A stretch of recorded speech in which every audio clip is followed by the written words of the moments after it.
So in some alternate universe where that kid didn't come find you and punch you, you might be a totally different person. That's an interesting question. I've never thought about it like that, but yeah, it really altered kind of what I was interested in.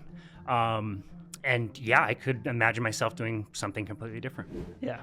And this coach is saying, I'm feeding my athletes butter and bacon and cream. And I'm just like, what are you talking about? Why would you do that? That's the stupidest thing I've ever heard. And he was saying that they were competing at the highest levels and would consume like 60 calories an hour. Track the number of people again that were weighing in, weighing out. We had in the 6 cohorts a weight loss total of 732 pounds. Of those pounds, 98.1% came from fat. Wow.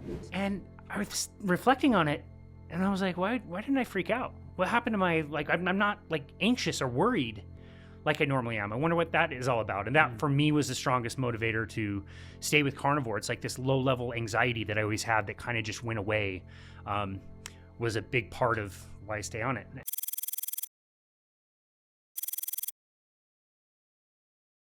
Tell me who you are and what you do. Sure. My name is Casey Ruff. I'm a personal trainer. I've been in the fitness industry for just over 2 decades. I'm also a nutrition coach. I am the podcast host of Boundless Body Radio, and along with my wife, we own Boundless Body LLC. Okay, so naturally, if you've watched one of my episodes before, you know I like to get into the background or the biography of the guest and then start talking about why that informs the opinions you have, you know, why you're into what you're into. And lastly, of course, I've got questions from the desk of Own Your Labs. So for anybody who wants to submit a question for future guests, go to ownyourlabs.com/desk. ownyourlabs.com/desk. Okay. So how did you start out and where did you take the turn into nutrition? Sure. Before I go there, can I say that we are doing this on a very specific day for a very strategic reason? This date was picked. Just a quick diversion. I've always been into ice hockey. My dad has done sports in the Salt Lake Valley for the same TV channel for 40 years. And he would take me to our minor league hockey team games. They were called the Salt Lake Golden Eagles. And I was a kid that as soon as I saw it, I absolutely loved it. I was just asking you what your favorite Nintendo NES game was, and I still have a console and still play Blades of Steel. Whoa. Yeah, and I was always the red team which was Chicago, because the local team there in Salt Lake City was also red. For the uninitiated, NES is short for Nintendo Entertainment System. You realize at this point, many people are probably listening to this podcast who have not even been born at the time that NES was out. So it's from the 80s. It's what literally brought Nintendo onto the map. So it says a lot that you're playing a game that is, 40 years old, basically, right? Yep. You can clean out the consoles and they actually work amazingly well. I remember like blowing through the cartridges, trying to get the dust off and everything. So anyway, I still play ice hockey to this day, played yesterday. 2 years ago, we were gifted a hockey team in Utah. There was a team in Arizona, the Arizona Coyotes, were so poorly managed. The league was done with it, tired of it. And so they moved the franchise. The owner in Utah bought them for $1 billion, moved the franchise to Utah. It's been a smash success. Tons of people are into it. The building is absolutely packed. It's been so fun to have a team. So when Sharon reached out and gave me some dates to be able to come down here and do this, I looked at the dates. Obviously, everything in April was taken because you were traveling like an absolute madman. But I was looking at the dates, and Utah was set to go to the playoffs for the very first time. And Vegas was also going to be in the playoffs at the same time. And based on positioning, they might have played each other in the second round. If each one advanced, they would play each other in the second round. And so I looked at the dates, and I said, boy, I don't know the schedule, but I'm just guessing maybe this week, on this day, if both teams win, they might play each other and Vegas would be the host of the game. It would be in Vegas. So I can come down, do the interview, go to Vegas. Dave, it worked. Oh my gosh. It absolutely worked. There is a game tonight that's here in Las Vegas. The problem is Vegas, with 9 games to go, fired their coach, got a new coach, won everything. moved up in the standings. Anaheim, the team that Utah was supposed to face, totally just completely lost every game at the end of the season. The seedings changed. Utah played Vegas and lost in the first round. So the game tonight is Vegas versus Anaheim. Ooh. So it was a great strategy and a really good day, and the wrong team made it in. That's why we're doing this today. That's a story for this town, for Vegas. You placed a bet. And obviously, even though I should feel attachment to the team that's here in Vegas, you're in luck because I'm not as attached to whatever team happens to be in the town I'm in. I'm rooting for your team to win. Thank you. Even though my Vegas friends may get really upset with me later if it turns out to be a crucial game. So real quick, what's the series? Like, how many does each team have to win at this stage? So it's best of 7. And at the time of this recording, both teams have won 2 games. So it's essentially a best of 3 series. Vegas is close. Doing pretty good, but yeah, it is very, very close. The interesting thing, too, is Utah didn't have a team. We hadn't had a team ever in the NHL. And so we would latch on to whatever the local, closest us team was. And so Colorado got a hockey team in like the 90s. So everybody started to like Colorado. Then Vegas got their team in 2017. So all of us in Utah just absolutely loved Vegas. The day they announced that Utah would have a hockey team, I was like, Vegas sucks. I'm out.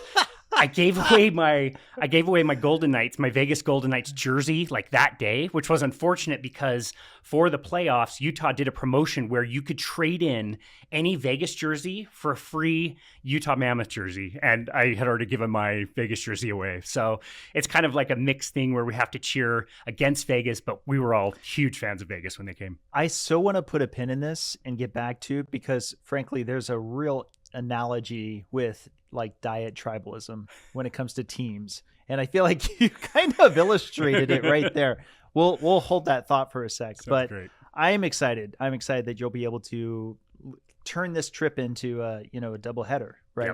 Yep, exactly. When does it start tonight? 6:30 p.m. I believe is the 6:30? start time Pacific. We should be done with our steak by then. So no worries. So worries. have you Great been in Utah this entire time?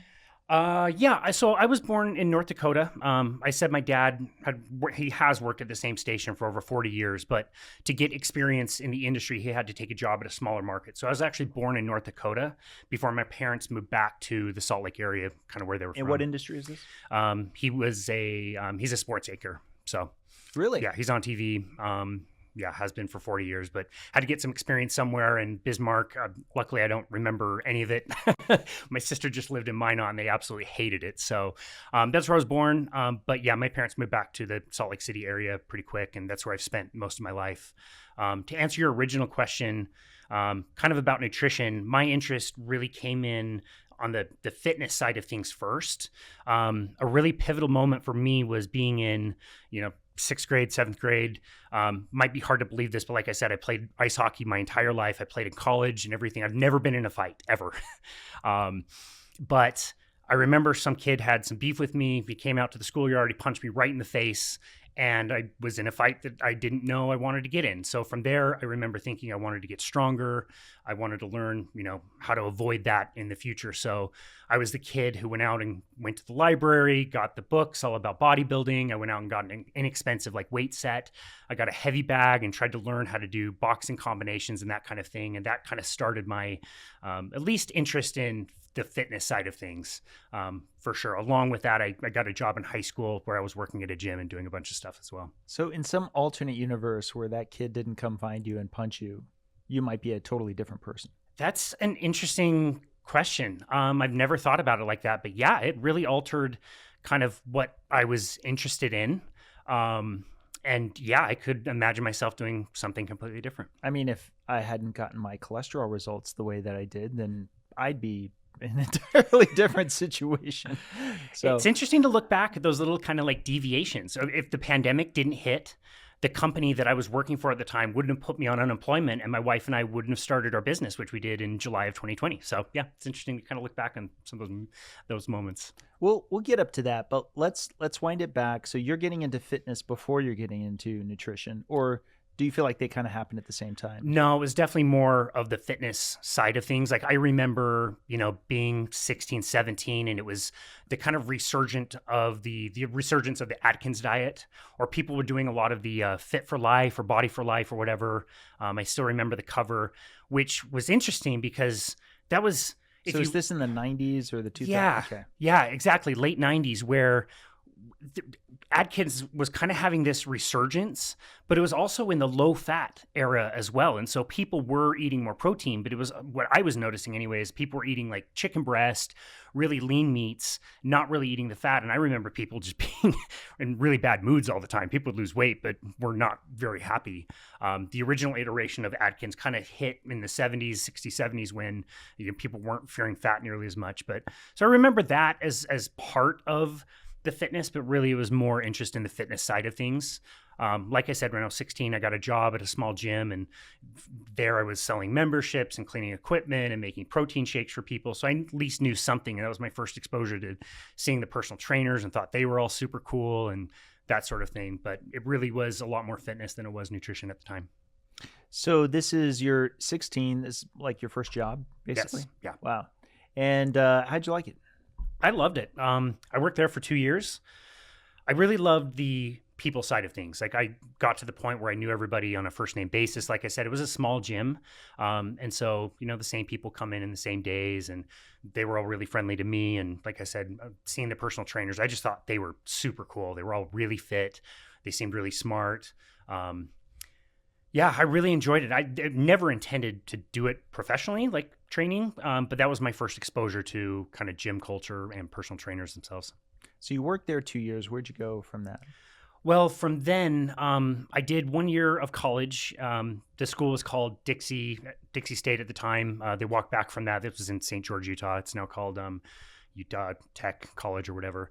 But I was raised Mormon, LDS. And so at the time, what you do is you basically at 19 years old, you qualify to be a missionary. And it's just an expectation that you're going to go and serve a 2-year mission, which I did. So you have to wait until you turn 19. So the ages are a little bit different now. But at the time, you plan on doing 1 year of college. Then you submit your paperwork and you turn it into the church, and they just tell you like wherever you're going to go in the world. You can put some preferences down or whatever, but they can call you to Timbuktu, or they can call you to China or Japan, like all over the world. And so I was called to the southern part of Brazil and spent 2 years down there. Yeah, so that was quite the experience. A lot of work. It's a sales job essentially, and you are 6.5 days a week knocking doors, trying to get people to join the religion. It's part of the reason why Salt Lake City today is like the multi-level marketing capital of the country, is because you have a work base of people who are very, very good at sales, and many of them are bilingual. So I'm still fluent in Portuguese, and so you have that kind of language. Yeah, it is. It is, but you don't realize how tricky English is until you try to teach somebody else how to do it. And you're like, oh, this word is like this, but you spell it like that. And this is the rule, but you don't do it these 17 times. The cool thing about Portuguese is, yes, there's a lot more vocabulary words, but once you learn the system, it's actually really easy. And there's not as many like irregular things that English has, but it's immersive. Like you're down there for exactly 2 years, and doing that, you kind of have to learn. So you've seen the Book of Mormon musical? I have the soundtrack. I haven't seen it. I haven't seen it yet. I really need to. I will just say this. So the Book of Mormon play toured around everywhere and finally made it a few years after it opened and made it to Salt Lake City. And at the time, one of my neighbors was an actor who worked at a different theater. They got to know each other. They got some free tickets and got to talk to some of the actors who were in the Book of Mormon.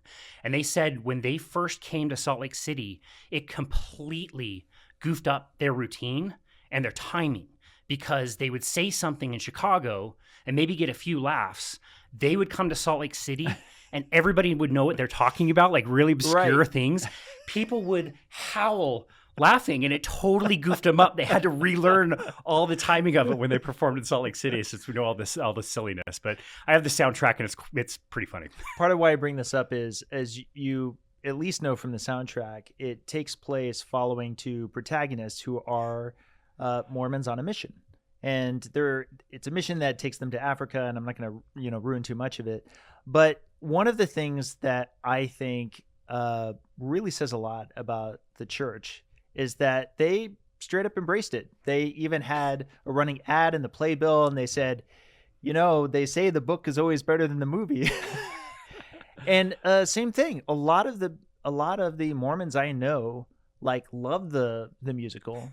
And it's not, and I mean, it's definitely a little bit self-deprecating because it's not just an advertisement. In many ways, it's poking some fun. But it says a lot, I think, in a positive way, that many people with LDS, who are in the church, they tend to be very laid back about it. And the story itself is actually a very fun story, and I think it's pretty well done. We get a lot of that I can pick up a lot of that just from listening to the soundtrack. And yeah, I think it's a lot like the South Park episode that they did about Mormons, where they portray Mormons themselves as really good people. They're trying their best. It's very family oriented, and they very friendly. Yeah, get together and sing together and hang out together. But the religion itself and some of the beliefs are just really strange. I ended up formally leaving the church several years ago, and it was a lot to do with how the church was handling LGBTQ types of things and some policies that they put in place that were really harmful to a lot of people. A lot of people like me ended up leaving the church, and it's funny. You're taught in the Mormon church that if you learn anything that doesn't come from them, it's like anti. Like the saying goes, if you leave the church, you can't leave the church alone. And it wasn't until last year that I went back and started to examine some of the things that the church claims is true.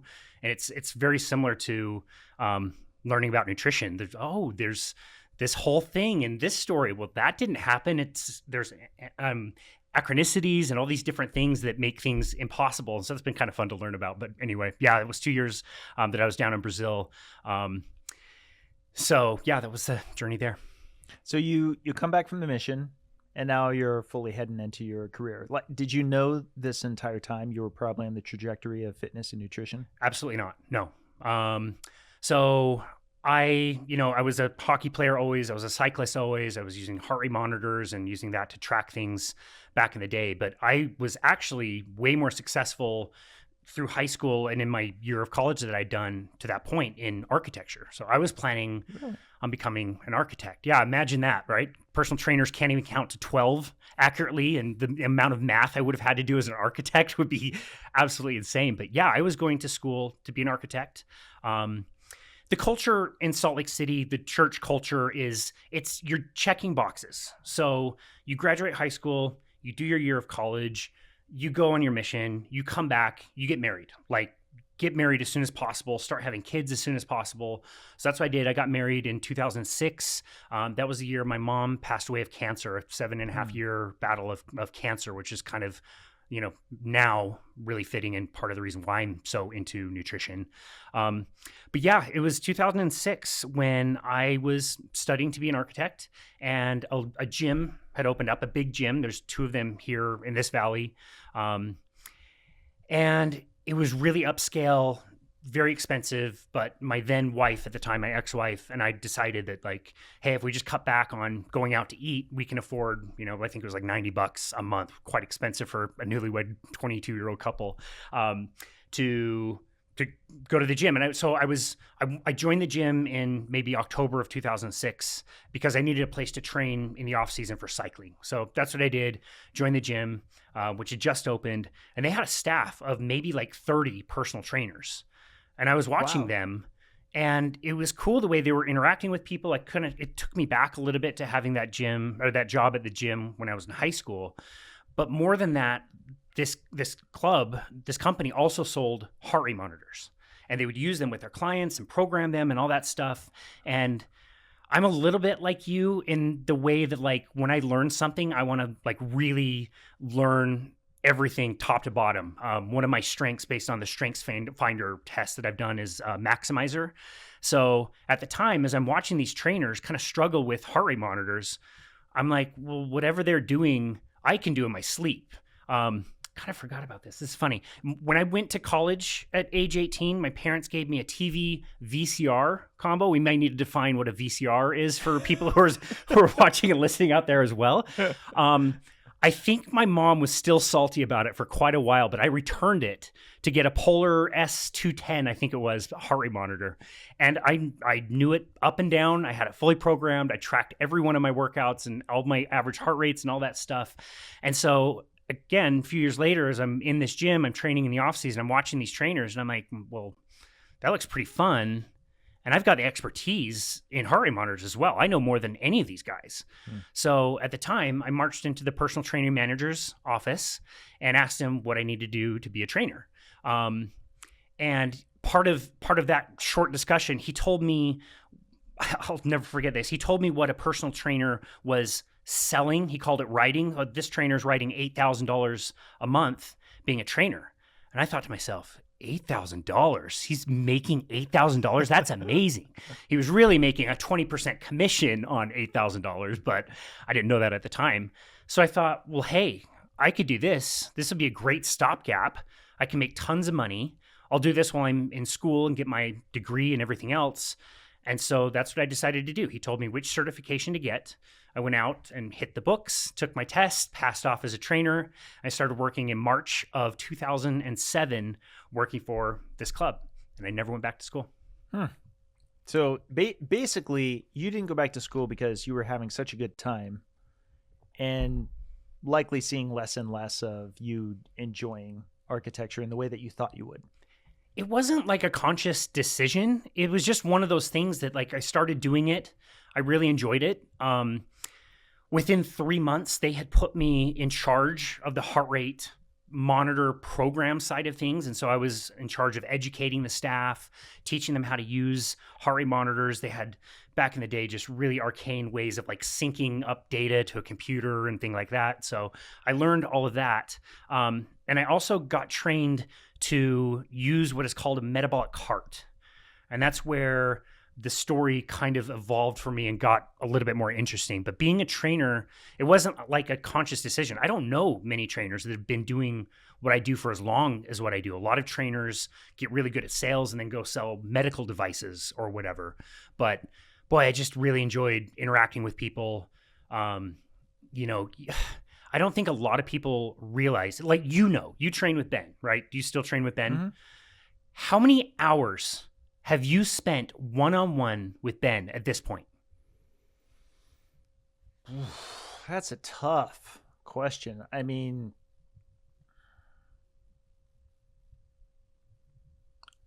maybe 50 to 70 hours total. I want to say, and this is over 3 years, something like that. This is me just taking a wild guess, but it's because, of course, I'm basically adding up 15 to 20 minute sessions at a time. Yeah. Right. So maybe it's an under guess, but it's not by that much, because at the end of the day and we haven't talked about it yet, but the nature of what we're doing is hyper focused and short. Yeah. That's still a lot of time. Yeah. That's a week and a half of direct, like, one-on-one time, like working hours, a week and a half. You really get to know people. We laugh together. We cry together. They're like family. I've argued many times that some of my clients, I probably know more about them than some of their spouses do. It's a lot of time, and you get really, really attached to the people you get to work with. And so that was part of what I really enjoyed about the job. But it just was one of those things that I just didn't stop. I just kept going, and here we are. So that was a major attractant to you, is that you felt like you were connecting with people in a distinct way that you probably didn't have as much confidence you'd feel with, say, architecture. I thought that me being a trainer would be, I'm telling you the exact exercises, I'm demonstrating exactly the right way to do them. This is exactly the number of sets and reps and tempo and rest period and percentage of weight that you're using, like all of these different variables that you can mess with. I thought people were hiring me for the expertise in all of that stuff. And I learned very, very quickly that people were hiring me for accountability, and they were hiring me because, I vested my attention to my clients and paid attention to them and listened to them and all of those different things. It's way more valuable than I think people realize. The program design, I mean, just search AI and you'll probably figure out a really decent program, but a personal training is a lot more intimate, even if it's virtual, like what you're doing. I have people I've seen for years, I've never met them. they're in other states or in other countries. And I love them. They're amazing. And so that was a big part of why I wanted to be a trainer. Yeah, it's I'm not sure how much I've talked about this on the podcast or how many people who are watching this even knew this about me. But in college, I was DJing. And I want to say 75-80% of the business was some version of a wedding. So the wedding DJ who was mobile, I'd come and bring all my equipment. One of my lead developers here is also a really good friend of mine, Bill. He also I got him into it. We both did it for about a decade. And part of what kept me reluctant from starting is I kept going, oh, yeah, but I'm not good with memory on like what the best songs are to play. And somebody's going to ask me for something esoteric and I'm not going to know. And I was just totally wrong. That's not what people are interested in. You bring the personality. The DJ is supposed to be personality. And really the core of the problems that I thought were related to, remembering esoteric songs, that hardly ever comes up. Usually the person who's asking for that already knows that they're asking for something unusual. Much of the music you're playing is what's big at the time. What matters to them, what matters to the clients is that you can connect with the crowd and you can make the crowd feel good about the party and that you're a good personality that can boom and make it bigger, right? And so I have said this about not only working with Ben, but just having the trainer experience. I've said this to other people, is that what you're probably doing when you're not thinking a trainer is going to be as helpful for you is you're watching somebody else train with somebody else.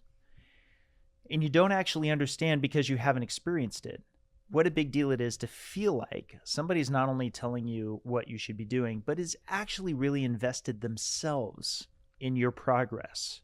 And that's not a thing you can easily describe because you don't think that. You think it's, as good as if you're throwing on a YouTube video and somebody's just saying something to the screen, and it's not that. Usually a good trainer is somebody who feels like they have a lot of buy-in on you being successful and genuinely want that for you.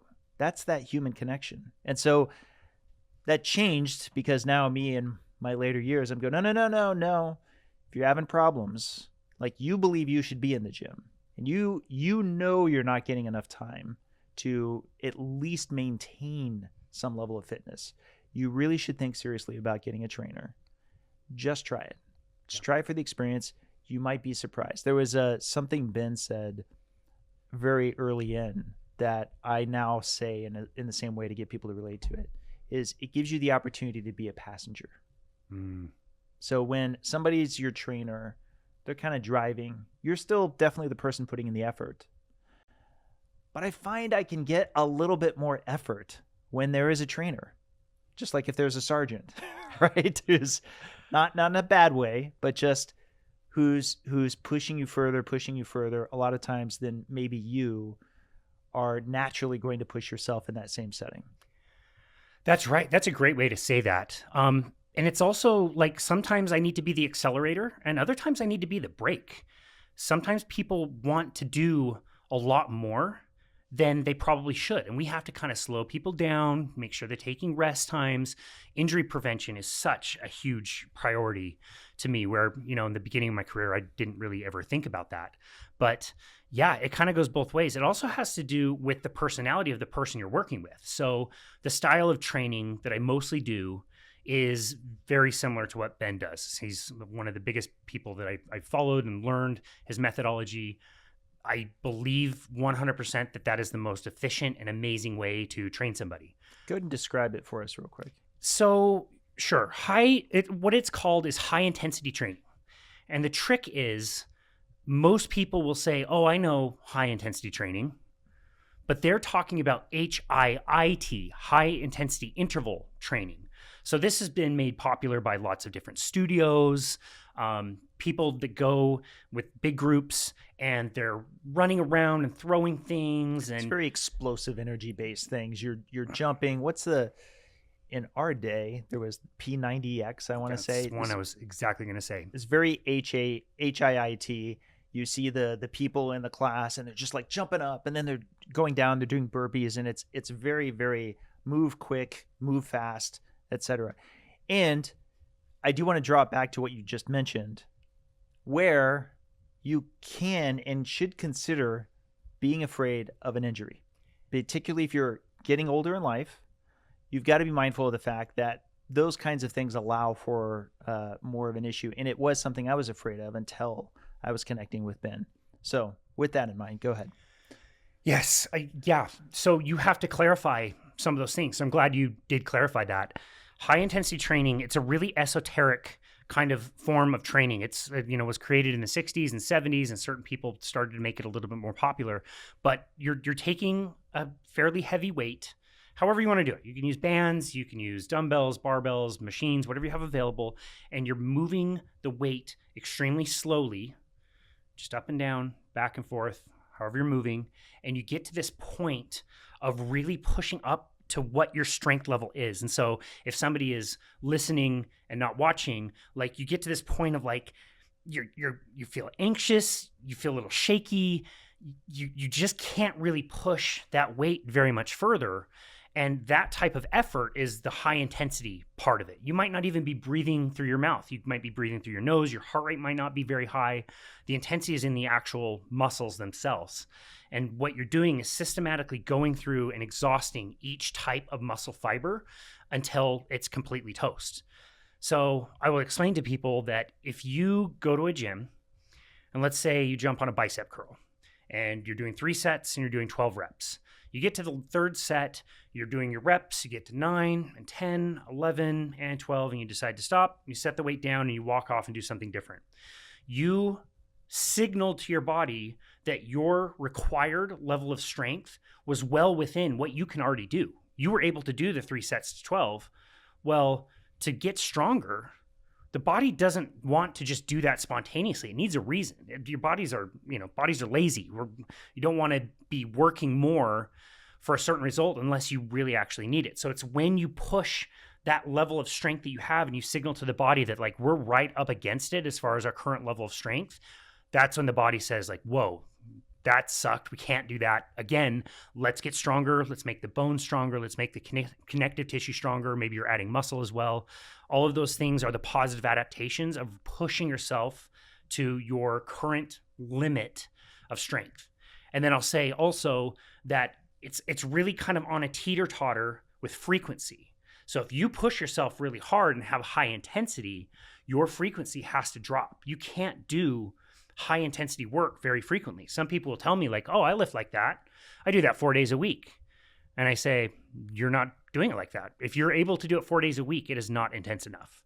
So the frequency needs to drop to be able to execute it. There's a lot more other principles there, but that's kind of a gist. A key term is to failure.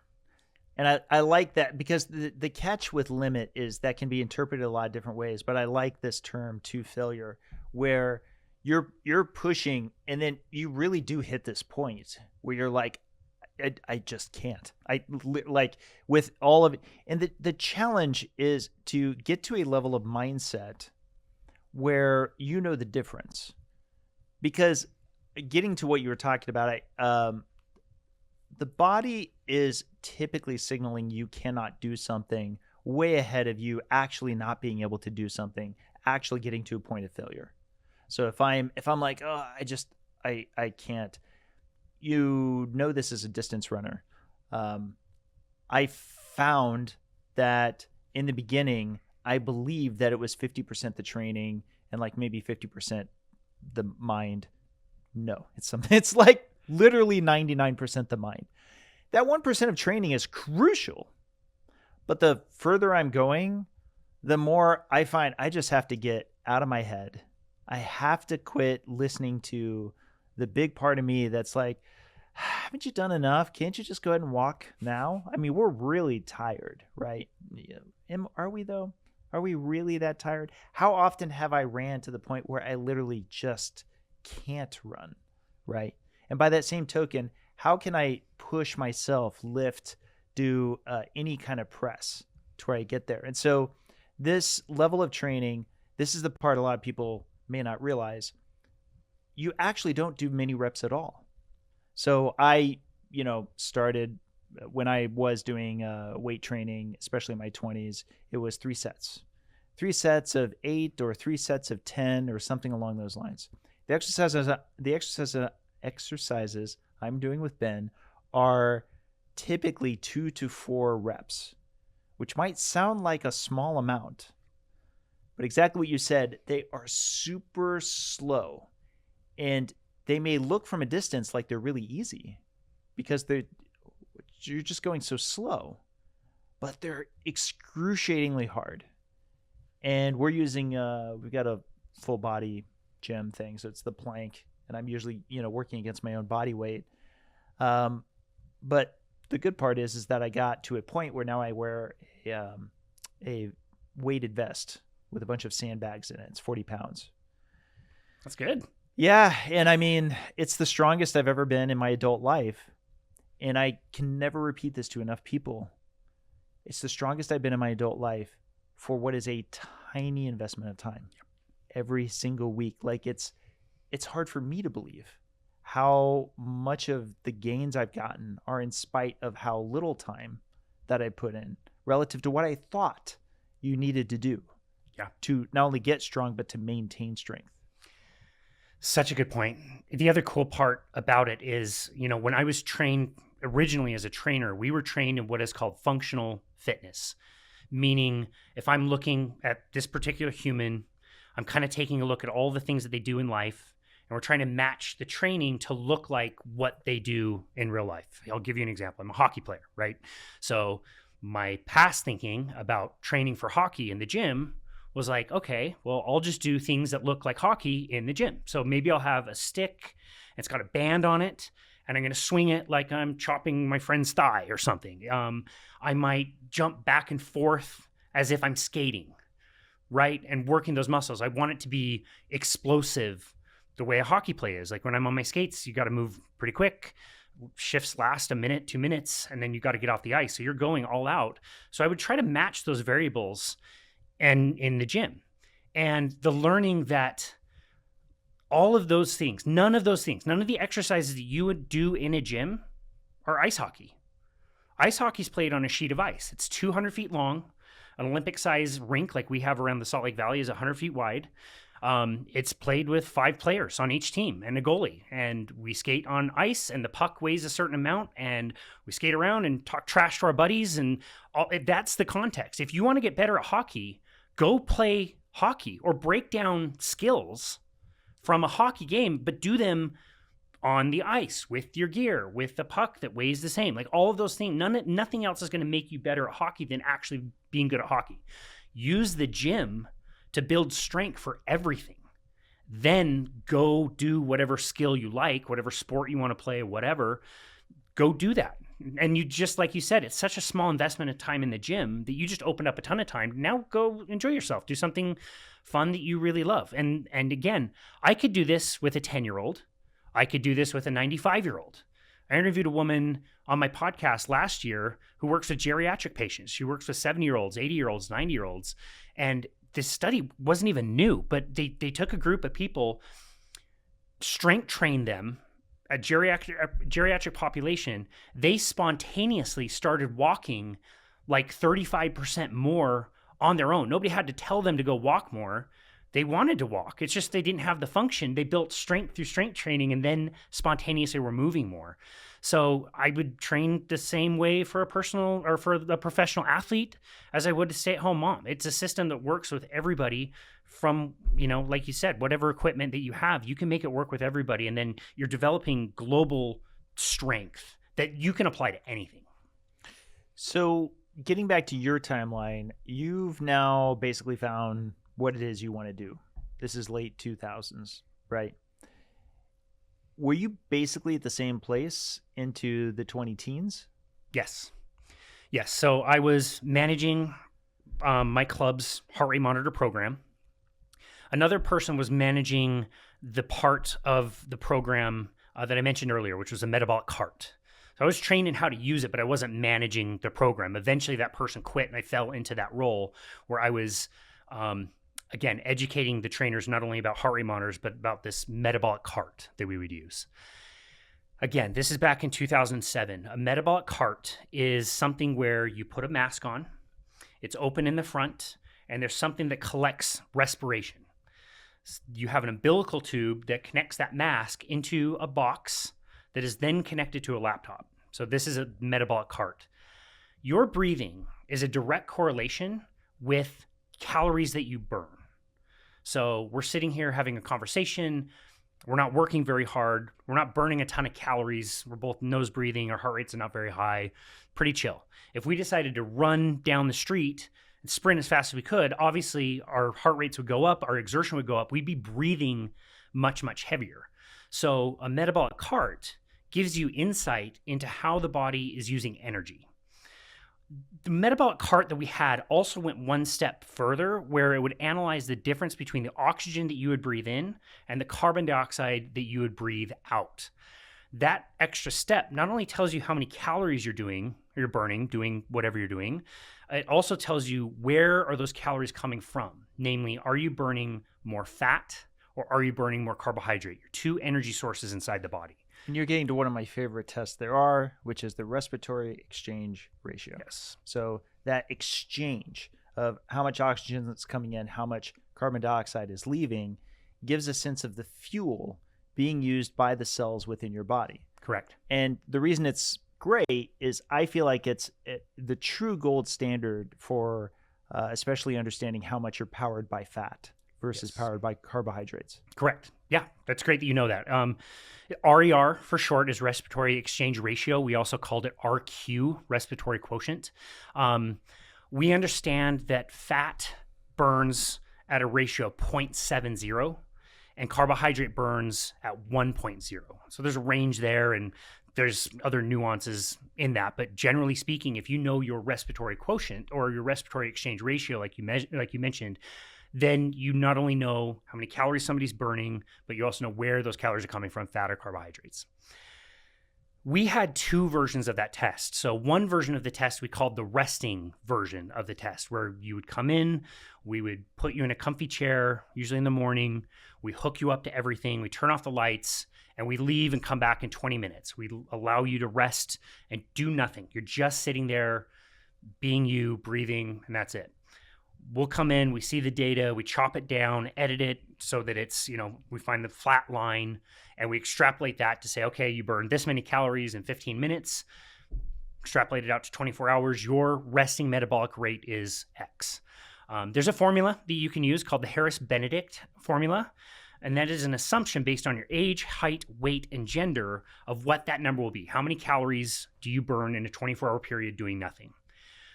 It's usually not, it's like an average. If you gave, Americans the average pant size, you got that average and gave it to everybody, it would actually probably not fit very many people, because just because it's an average means there's a range there. It doesn't mean that is the size that's going to fit everybody.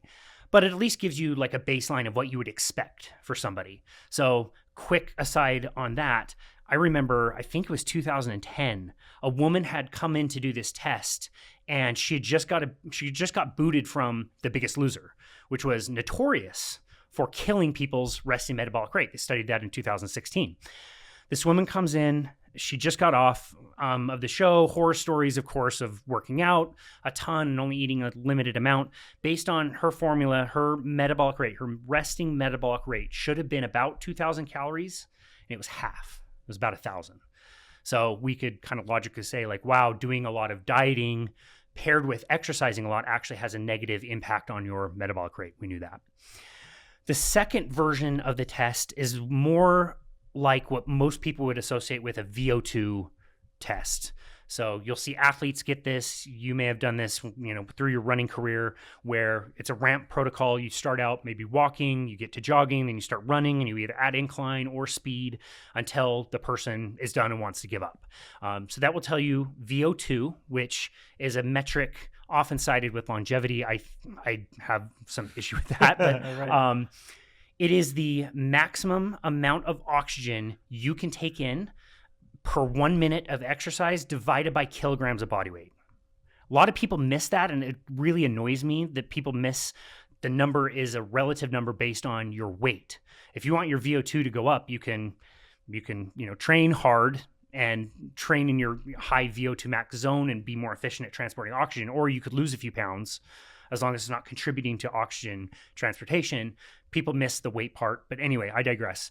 The active test would also show you key metrics like your aerobic base, your anaerobic threshold. It's how you would set heart rate zones for somebody. And that's what we were using that equipment for in the very beginning. In 2007, we were measuring how much fat somebody was burning, how much carbohydrate we were burning, but we didn't really go much past calories. In fact, the software would have this slider program. So we'd calculate your resting metabolic rate, for example, and then we'd ask you, okay, what are your goals? Are you trying to lose weight? Are you trying to gain weight? What are we trying to do? So we would ask them what their goals were. Say you wanted to lose a pound. Okay, great. How active are you during the day? Moderately active. Okay, we're going to set that. That gives you an additional calorie burn, maybe an extra 500 calories. And then with these sliders, you could say, okay, do you want to eat less or do you want to move more? And you move the sliders to say like, okay, you're going to do this through exercise. Move the slider up to 500 and you eat 500 less than what you're burning in a day. Well, if you add that up for 7 days, that's 3,500 calories. That's 1 pound. You're going to lose 1 pound in a week. So you just keep doing that, whatever combination, again, of eating less or moving more to lose weight at whatever rate you wanted to lose. And it's just this nice little linear thing that eventually, say you've got 10 pounds to lose, just do this for 10 weeks and you'll get to your goal and you'll be fine. And then you can go back to eating 500 calories or not working out 500 calories, however you want to do it. Of course, I see the smile on your face. That worked for nobody. Right. Engineer Dave is like, I want to see that data. People are lazy. They're not following our advice. They're eating too much. They're not very good at calculating their calories. They're not doing the exercise we told them to do. It's ridiculous. Of course, everybody's failing because people are lazy and slobbish and not following what we're telling them. It was like a fail rate of like 100%. Nobody could do it. But we didn't know at the time. We didn't know anything different. And that's about as deep as we would take it as far as just like, okay, you're burning this many calories. You burn this many calories during exercise. Maybe eat this many calories while you're exercising. You burn more sugar, so eat more sugar. That's kind of the extent that we would use it for. But you're still doing it, and you're doing it with the expectation that your processes are going to continue to improve. On top of that, it's a value add to clients, right? Because then clients are like, oh, these guys are sophisticated. This helps me feel more confident in the advice that they're giving, right? And I'm sure it's not a true failure rate in that there are some people who may feel like the numbers themselves are motivating to the extent to where they do make some actual structural habit changes.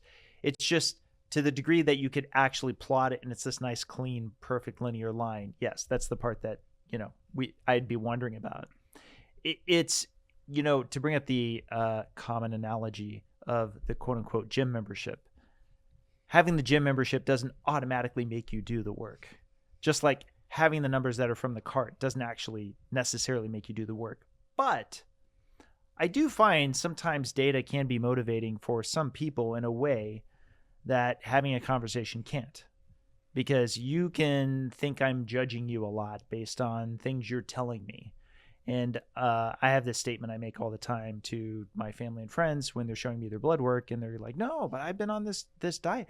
Dave, I was doing this and this and this. And I'm like, don't try to convince me. Convince the blood work. Like I'm just letting you know.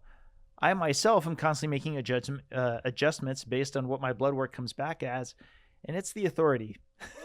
Anything anybody else says, I mean, sorry, the numbers coming literally out of my body have the strongest impact on my ultimate decisions. Yeah. No, that's a really good point. And that would be the value add for somebody doing those tests. We're collecting all this data, but we didn't truly understand how to manipulate it and change it for people very well.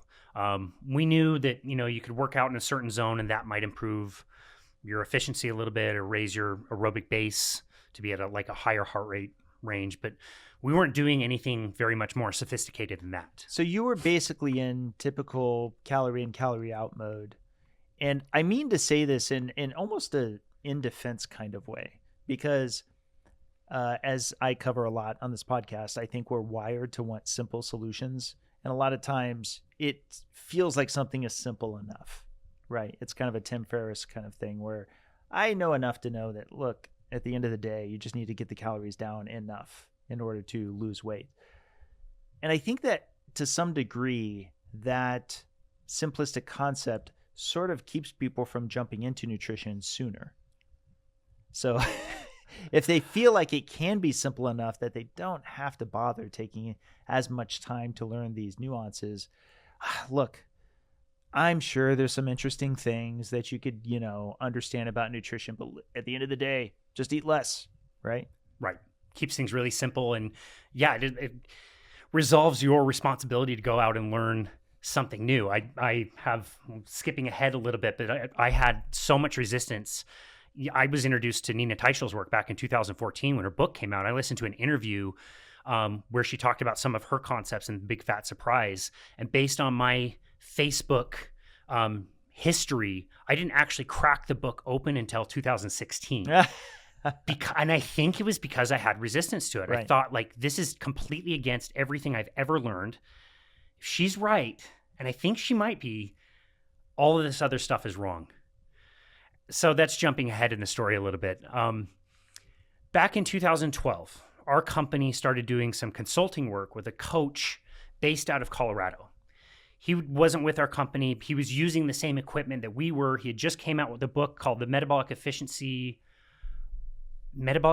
Training, something along those lines. I'm paraphrasing, but his name is Bob Seebahar. Never forget this call. We were in the back office with me and some of the other techs that I was overseeing who were also performing the tests. And this guy is training world-class triathletes who are becoming bonk proof. We knew at the time, like, we had this graph that would take into account how many calories of carbohydrates that you store. So that would be a flat number. If you were a male, we would assume it's 2,000 calories. For females, 1,500 calories, because one of the only places you can store carbohydrates is in muscle fiber, muscle tissue, and men typically have more muscle. So that would be the one number. Then what it would do would take the person's weight and body fat percentage and calculate how many calories of fat that they had on the body. So an example that I give just to kind of like put this into perspective, if you have a guy who's 200 pounds and he's 15% body fat, so bigger dude, pretty lean, 15% body fat is fairly low. If you extrapolate the numbers, he's got 30, if he's 15%, he's got 30 pounds. Is that right? No, excuse me. No, yes, it is right. So at 15% at 200 pounds, he's got 30 pounds of fat, and you multiply that by 3,500, that person has over 100,000 calories of fat that is already on his body. And even if you're extremely lean, people have tens of thousands of calories. People who are obese can be 500,000, 600,000, like vast numbers of fat. So yes. So even a very lean person, like say a cyclist in the Tour de France, would still have tens of thousands of calories of fat energy on the body. The problem was the rate limiter, which was carbohydrates. You know, as an endurance athlete, that you carbo load. And you eat a bunch of carbohydrates, and then you go out and do your run or your ride or whatever you're going to do, that you can't go past that maximum number for carbohydrates. The best thing you could have done when you were carbo loading is maybe top it off. But once you hit the limit, your body has nothing to do with extra carbohydrates. It can't just store extra. It has to convert it into fat and store that. But if you're working out at a really high range, you mentioned that respiratory exchange ratio. When somebody starts working harder and harder, they're taking more of their calories from carbohydrates, less of their calories from fat, and they're running down that number of carbohydrates. And eventually that catches up with them. You can drink sugary beverages and your stomach will probably hurt and you might need to use the porta potty a few times, but you're playing a losing game since you're burning so many carbohydrates at such high intensities. It's eventually going to run out. Right. Bonking, hitting the wall. Yeah. So this is talked about a lot in running. And this is the way I like to describe it is your glucose stores, which the name of that's called glycogen. Your glucose stores is like the fridge in your house, whereas your fat stores is like taking the whole second floor of your house and turning it into a walk-in freezer, right? You have so much more quantitatively. You have so much more fat fuel stored on you right now by literally about a magnitude of order plus. I want to say 2 orders of magnitude, but it's not quite that. It's so gigantic you can hardly believe it, right? But here's the catch. And there's a reason why you want to say something like fat adapted, is that at any given time, your cells throughout your body are tuned to some degree based on how much the current fuel base is. There literally are the milieu of the enzymes that they're making use of quantitatively are different. Because you use both fat and glucose, and all of us are, right? But to become truly fat adapted, you're shifting those priorities over so that the cells have a greater affinity for fat to an extent to where that's the expected fuel that's going to be circulating and made use of more, right? Now, the thing with glucose is it's fast. Glycogen can get converted to glucose really quickly. So you can get things out of the fridge fast, right? And by that same token, if you are more glucose adapted, and again, with acknowledgement that you're using both fuels, but your cells are expecting a lot more glucose, and there's a greater affinity for the glucose relative to the fat. And this gets into the Randall cycle and all the other stuff, to the extent that, yeah, you can run out of those stores much faster. Your liver, which is one of the fastest global available stores, can store, I believe it's 100 grams of glucose, which is comparable to carbohydrates. It's like 400 calories, right? And then, per what you were just talking about, the other major store are the muscles themselves. But they're predominantly local glycogen stores. So the glycogen that's in my bicep is going to have very little impact relative to what's in my calf on the left side or something like that. Well, that's a big deal because, yes, if you're doing endurance running, then people would run into this thing you're talking about, bonking, is where you've really ran to the extent to where you've really depleted your glycogen stores so much that even trying to consume the goos and so forth, which are sort of your attempt at trying to compensate for the loss of your glycogen stores, you're now just your body is like, dang it, I have to get fat out. And you mentioned the 3,500 calories per pound of fat. That's kind of a common parlance. The catch is that its ability to exit your fat cells is also impacted by how fat adapted you are, right? So even just the faucet is different. The faucet for which how much the fatty acids can leave your adipocytes is different based on how adapted you are to using that fuel. So yes, this is where it does get fascinating because suddenly you've got this new group of people who are entering the space and, as you said, are bonk proof. How is that even possible? How can they be bonk proof? Well, go ahead and finish the story. It's not even a new story to us in 2026, but certainly in 2012, I had never heard any of this. Yeah. And this coach is saying, I'm feeding my athletes butter and bacon and cream. And I'm just like, what are you talking about? Why would you do that? That's the stupidest thing I've ever heard. And he was saying that they were competing at the highest levels and would consume like 60 calories an hour on their bike, and they wouldn't bonk, and they didn't have the GI issues.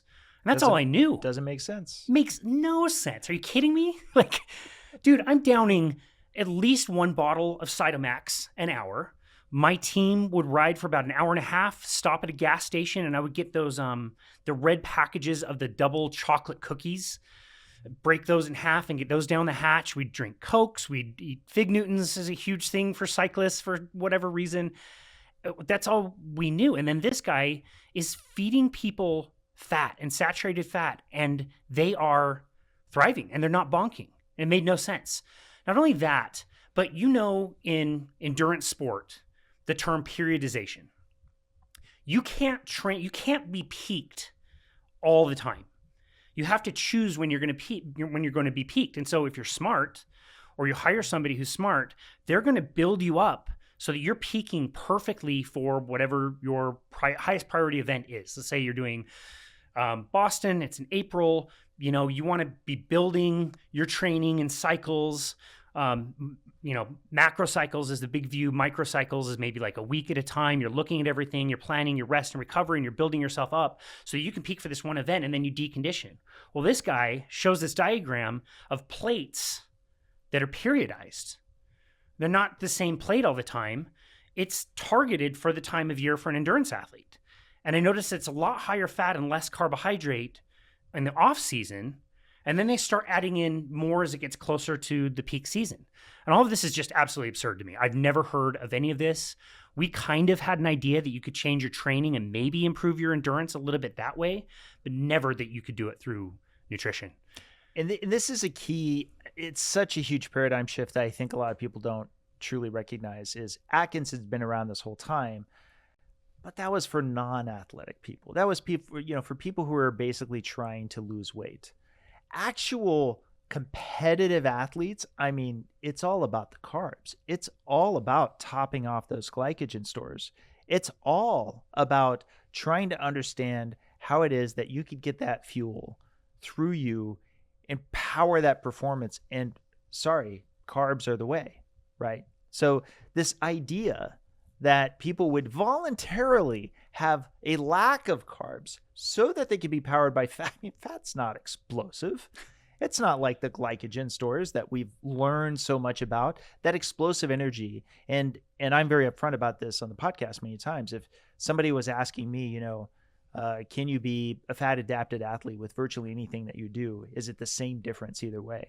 And I think there's a lot of, by the way, low carb athletes who would concede this point that I'm about to say now, actually for a lot of things that are explosive, right? Such as CrossFit.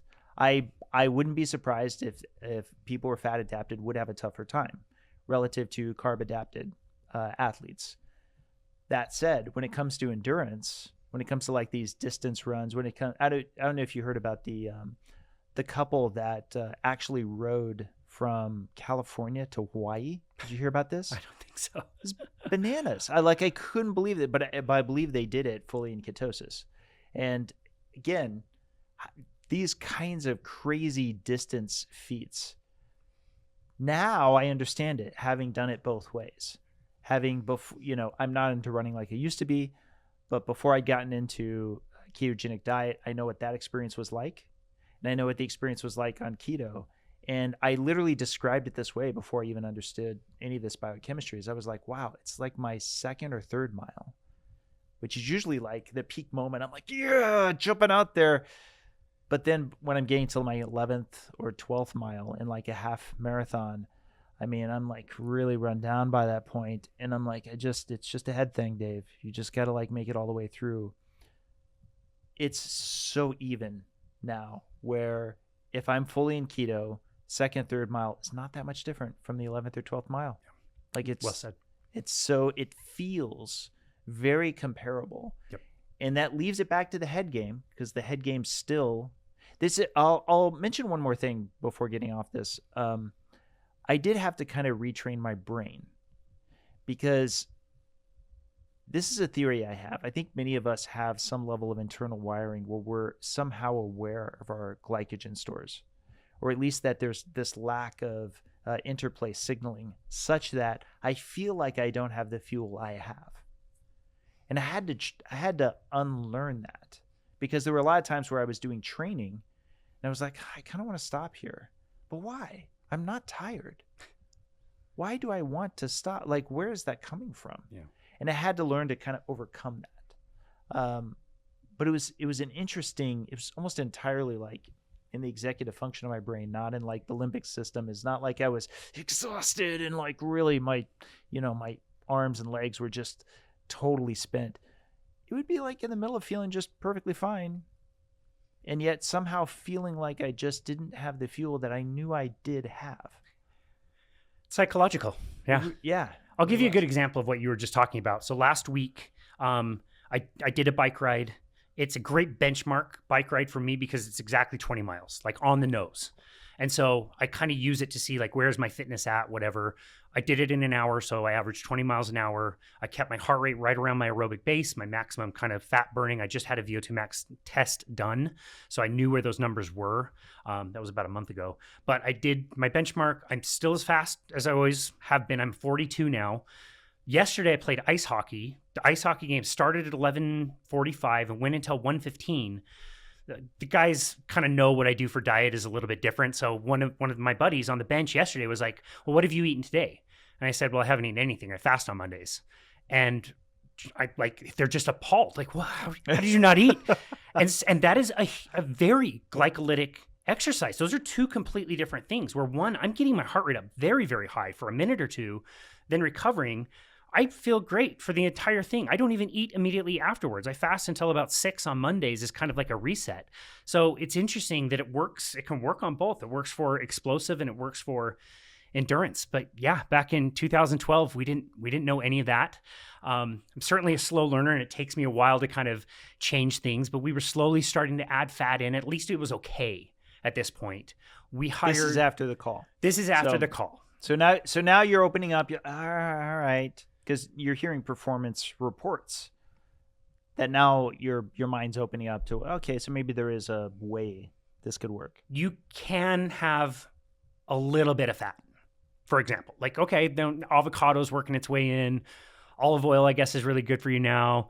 We're just getting a little bit of that. But this whole butter thing, that is still a stretch. Yeah. Still a stretch. We hired 2 new trainers that came from a different market. And I remember they came in, and our market was always slow with everything. We were the only club in our state. And so we were always the last to get any new resource or whatever. And I remember these trainers came in, there were a couple, and they said, eat fat, get fit on their t-shirt. And I was like, well, that's interesting. Never heard of that either. That year, 2014, I was introduced to the work of Nina Teicholz. She did a radio interview that somebody sent to me. I listened to it. It was about 30 minutes long. And it was so peculiar. Like, this story goes back a long time. And this idea that maybe saturated fat is not as bad for you as we thought. Maybe the cholesterol story, there might be a little bit of nuance. I don't know if you realize that, Dave, but there may be a little bit of nuance. I mean, I want to be careful in this podcast to not go too into the weeds on lipids, but yeah. But no, even this is still 2014, 2015? 2014, yeah. Yep. I actually crack open the book, The Big Fat Surprise, in 2016. At the time, I was now running the entire metabolic testing program for the Western region of this company. So I was traveling here in Las Vegas. I was going to California. I was going to Colorado, Arizona, and training entire staffs on how to use the carts, how to analyze the data, how to interpret the results, how to present it to people. And it's starting to make its way into not only how I'm presenting it to my clients, but also how I'm teaching some of these other trainers that diet can help you manipulate this data. And you'll literally move your aerobic base, what we call the crossover point, where you switch from burning primarily fat to burning primarily sugar. You move it down and you just burn way more fat and less carbohydrates. So we're starting to kind of figure things out at this point.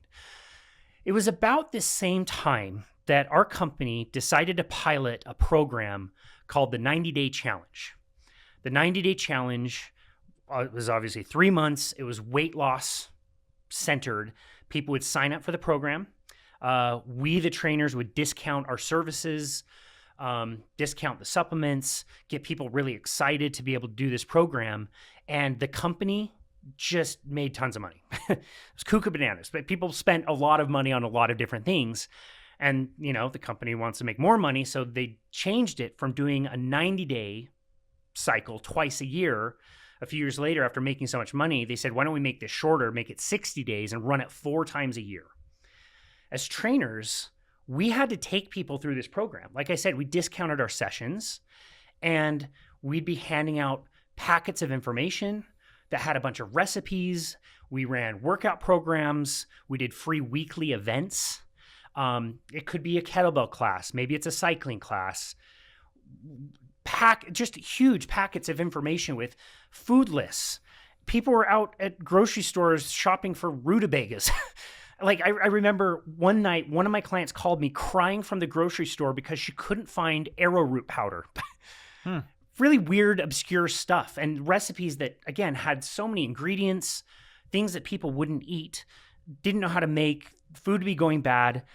The company tracked the progress of the population when they were doing this contest. And what they were tracking was basically, if you stood on the scale to start the contest, what percentage of you would stand on the scale to get out of the contest at the very end? How many people? Whether you did well, whether you didn't do well, didn't matter. Just the number of people who would at least stand on the scale at the very end. Want to take a stab? What the compliance numbers were? 65%. Close. 15%. Even in the shorter contests. Wow. Meaning people would start this contest, they might have really good results in the beginning, but over time they would just stop. They couldn't maintain everything that we were telling them to do. Just the shopping alone. I don't know many trainers that were able to go to the store, get fresh food as frequently as they wanted, make all these recipes that, you go into multiple stores. You're spending hours on a Sunday, for example, doing your meal prep. The food tastes terrible by Thursday. Happens to everybody. And we would recognize that. And, I got divorced and married my current wife. She works for the company as well. We met in Colorado about this time, 2016, 2017. She eventually moved to Utah. We got married in 2017, but we hated this thing. So think about this for a trainer. You're doing a 2-month contest with a 15% compliance percentage. So nobody's getting any good results. You're trying to get in touch with people, keep them engaged, whatever. But the company is not shifting gears on this? No, they're doubling down. Really? Yeah. Oh, yeah. They're doubling down. So the data is not even that meaningful to them, other than obviously it sounds as though they're doubling down because it's a good sales pitch. Yes. But the actual results and the data coming back as far as success rate is low, but that's not hurting the bottom line. No, they didn't care. 2 months, you're chasing down people, trying to get them to weigh in or do the programs or buy more supplements or more sessions from you. We all learn the tricks, right? Like if I had somebody who I was training 2 days a week, even if they weren't doing the contest, I would just charge them all their sessions on the weekend that we were doing the weigh-in for people. So it looked like my sales numbers were super high that particular day. We figured out all the tricks. But 2 months of doing that, nobody weighs in, and then you have 1 more month to get another cohort. We had sales goals. It would be like every trainer was responsible to find 15 or 20 people to be signed up through them. If you found somebody who did it and found some success, you got recognized. You were the trainer that helped the person that lost the most weight. So that part was cool, but nobody stuck with it. It was terrible. We hated it. And so you just rolled from one to the next to the next. You spend 2 months running this crappy program that doesn't work for everybody, and 1 month trying to find new people, novel people, because if you did it and failed, you weren't going to do it again. You already had the packet of information with all these stupid recipes and failed. It's funny. I feel bad for those who probably did come back feeling like they just didn't do it right the first time, and then maybe tried it again. I'm sure those have to be some of the biggest heartbreaking cases, right? Totally. Is the ones who said, I'm going to try. I'm just going to try to make it work. Because by now, you and I both know many people who, you hear the term, I've tried everything. There are people who've tried so many different things, and you feel so bad for them. Totally. Because, and this is, so when you tell me about this program, these are the people who I think of. Yeah, absolutely. And it isn't for lack of trying. I'm seeing these people, they want to do this.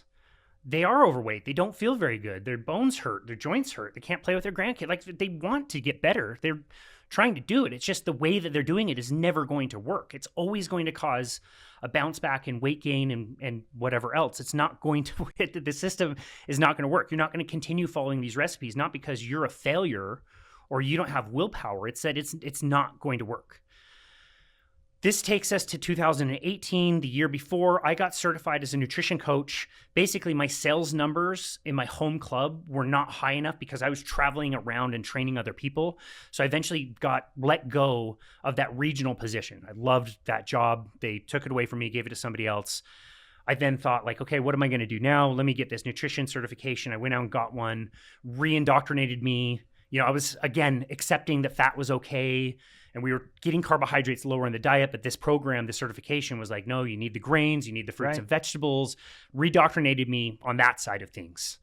So, I'm pitching whole foods, not necessarily plant-based, but in that direction. Plant predominant. Belinda would say plant slant. It's 2018. We're doing another stupid one of these contests, and I get assigned an employee. So he didn't have to pay for the thing. He was a manager of one of the programs, so they signed him up for free. That's how desperate the company was to get people to do this stupid thing. They were just giving employees like a free pass to do it. And he's telling me, he's an endurance athlete. He's 25 pounds overweight. He wants to lose weight. Nothing works. I'm waking up at 2 a.m. to eat a bowl of cereal, like that kind of thing. And I was at least aware enough at the time to know that, okay, he's eating way too many carbohydrates. He could benefit from more protein, more fat. I don't hear hardly any fat in his diet. It's like cold cereal, skim milk, that kind of thing. So we do our consultation, we weigh him in, and I said, look, add some fat. Try to get a little bit more fat. See if you can get a little bit more full. You're eating all the time. Let's try that and see if it works. It was 3 or 4 days later that he came up to me and said, hey, I've lost like 3 pounds in 4 days. What is this keto stuff? And I said, well, first of all, you can't lose that much weight in such a short amount of time. My personal training book says you can only lose 1 to 2 pounds a week, and this week isn't even over and you've lost more than that. So probably not accurate. But secondly, I think I've seen it around like a magazine cover at a grocery store or something. But my nutrition certification has 1 sentence that mentions anything about ketosis. When your body burns fat, you produce ketones. 1 sentence. It's a 700-page textbook with 1 sentence on a critical and major pathway of the body to use energy. That was it. That was the last day I listened to music in my car. That was the last day I didn't want. You were listening to podcasts past that point? Yeah, exactly. Now I'm diving in. This is fascinating. I have no idea what this is. Whatever this guy is doing, this keto stuff, he knows about it. So I dang well better learn about this stuff too, because it looks like he's working really well. He was, talking about other things, like his mental clarity was better. His endurance was improving for, running, which was one of his goals. He ended up in that contest, he ended up losing, I want to say about that 20 to 25 pounds that he wanted to lose. He won the contest. I got highlighted as his trainer for taking him through this. So that reinforced how much you were like, okay, I want to understand this. I want to understand this. Yes. This is now July of 2018. The next contest starts in August. I'll never forget it. It's a Saturday. My wife and I are sitting outside. Another contest is coming in a few weeks. Starts in August. We're complaining to each other. I can't believe we have to do another one of these. This is so dumb. I hate this. And it kind of hit me like, what if we go rogue? What if we stop running this program? Like I said, we were on an island as being the only club in Utah. We didn't have regional leaders that were giving us much support or help or knew anything about what we were doing. I had learned at that point about MCT oil and consuming lots of fat. And we found bakeries that were baking things a little bit differently that didn't have the carbohydrates. So I thought, what if we sign people up and we give them diet doctor meal plans? We say everything that the company gives you, throw it in the trash. Don't do any of that. Try these.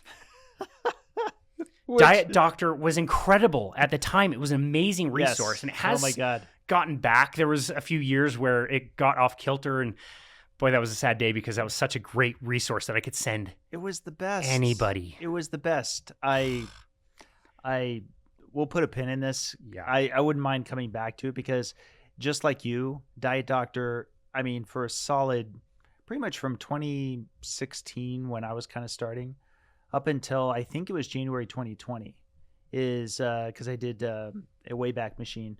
For people who don't know, at this point in time that you're talking about, it's a seminal time because LCHF was kind of the term of the time, low carb, high fat.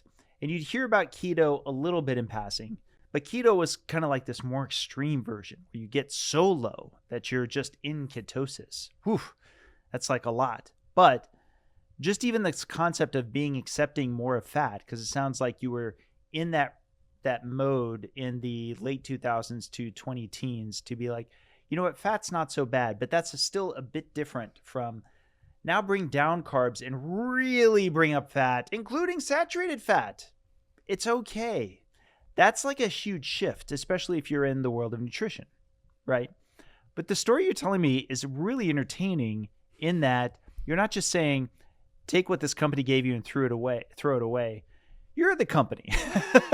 You're representing the company, and you're effectively, under the table pitching people who are actually working with your company to get these results, because you feel how many people were actually, can you give like a ballpark? How many people were involved that were doing our program? Yes. I can tell you exactly how many because I tracked it.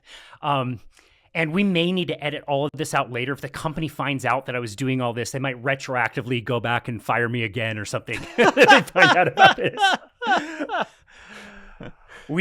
So Diet Doctor, amazing keto resource. They had themed like meal plans, and if I paid for the site, I could just print out an entire week's meal plan that was like grilling for summer, or a Christmas plan, or a Thanksgiving plan, or whatever. And we would just every week we'd give people new meal plans. There's no information on there about how much to eat, how many calories anything was.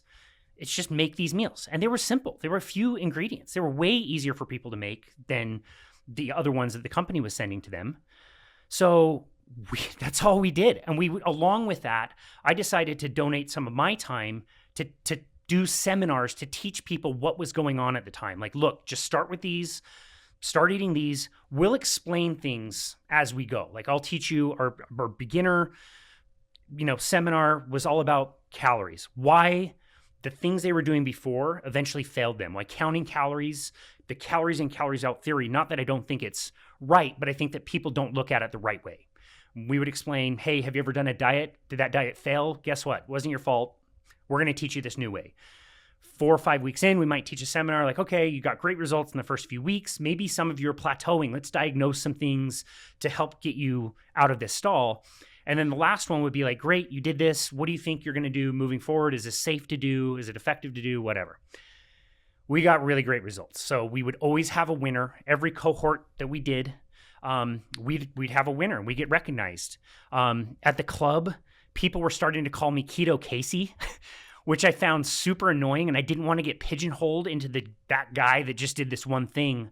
Very fortunate that had a manager at the time that said like, look, dude, just embrace this. And I just decided like, I will probably never be an expert in this, but I want to learn more about this than any other trainer. I'm going to just dedicate every second of my life to learning about this. So would it be fair to say that you were probably hoping that it wouldn't get out too much? Yeah. Because yes, as you said, you'd likely get fired. You're quite literally pushing against the program. But naturally, it's going to propagate a bit more, especially if you're winning these contests with your biggest losers. And more of the other trainers are becoming aware that you're kind of taking them off program. But from what you're telling me, it doesn't sound like they're saying, hey, this is terrible. I'm willing to bet that a lot of them shared your opinion that this sucks, and hey, great, Casey's actually coming up with something that's working for some of us. Yeah, that's kind of the way it played out. There wasn't many trainers that ever came and really wanted to learn that much about it. I was doing stuff with blood work back then. Like, I was testing people's cholesterol and doing basic lipid profiles since like 2013. We were getting those alters. It was this amazing time when I was giving people stuff that wouldn't hardly work for anybody. Now I'm giving people the exact opposite. It seems like it's working for everyone. And it's like, oh, I lost weight and my joints feel better. Well, that's weird. I did this and now my mental clarity is a lot better. Well, okay, I don't think those two things go together at all, but that's cool. The other great thing that we had at the time is we had a body fat scale. So we had the InBody 570 at our club. Probably not the very best tool. Still way better. Really good. Really, really, really good. Very consistent, shows directionality, and shows body composition. So that gave us an additional advantage that not only am I giving people these meal plans, but I can see if this is actually working. So we did a measurement in the beginning. They did as many measurements as they want during the contest. And then people did their weigh out measurement. I got to track it all. Just like you, I got to track everything. I made a spreadsheet. And I put in starting weight, starting body fat percentage, any weight, any body fat percentage. What's the delta between the two? How many people did we get signed up? How many people stepped on the scale to weigh out? Our compliance was 65%. So we had done 6 cohorts of this contest. Remember, it's for a year. It's, 2018 in the summer. So that takes us to the timeline of COVID and the pandemic and us getting put on unemployment. And that was the last contest we ever did. But until that point, we had done 6 cohorts. I had I want to say it was 180 people do the contest. And it was 120, I want to say 121 or 122 people weigh out of the contest. There's that 65%. It was somewhere in that range that people were actually doing it. Yeah, when you first said you got really close and then you jumped into 15%, I was like, I wasn't close at all then. But you're saying it was 60 to 65% compliance for when you got the keto program going. But that's like really amazing because these are people who joined who you had a comparator group. You had a control group of 15%, right? From how often that. And then you have just this, brand new thing that you yourself initiated against what the company was pressing. Right. So exactly. Wow. The results. So of those 6 cohorts, we tracked weight, we tracked body fat percentage, we tracked the number of people, again, that were weighing in, weighing out. We had, in the 6 cohorts, a weight loss total of 732 pounds. Of those pounds, 98.1% came from fat. Wow. So yes, importantly, you're trying to draw the distinction to the fact that coming from fat as opposed to losing a lot of lean mass at the same time, which is typical when you lose weight.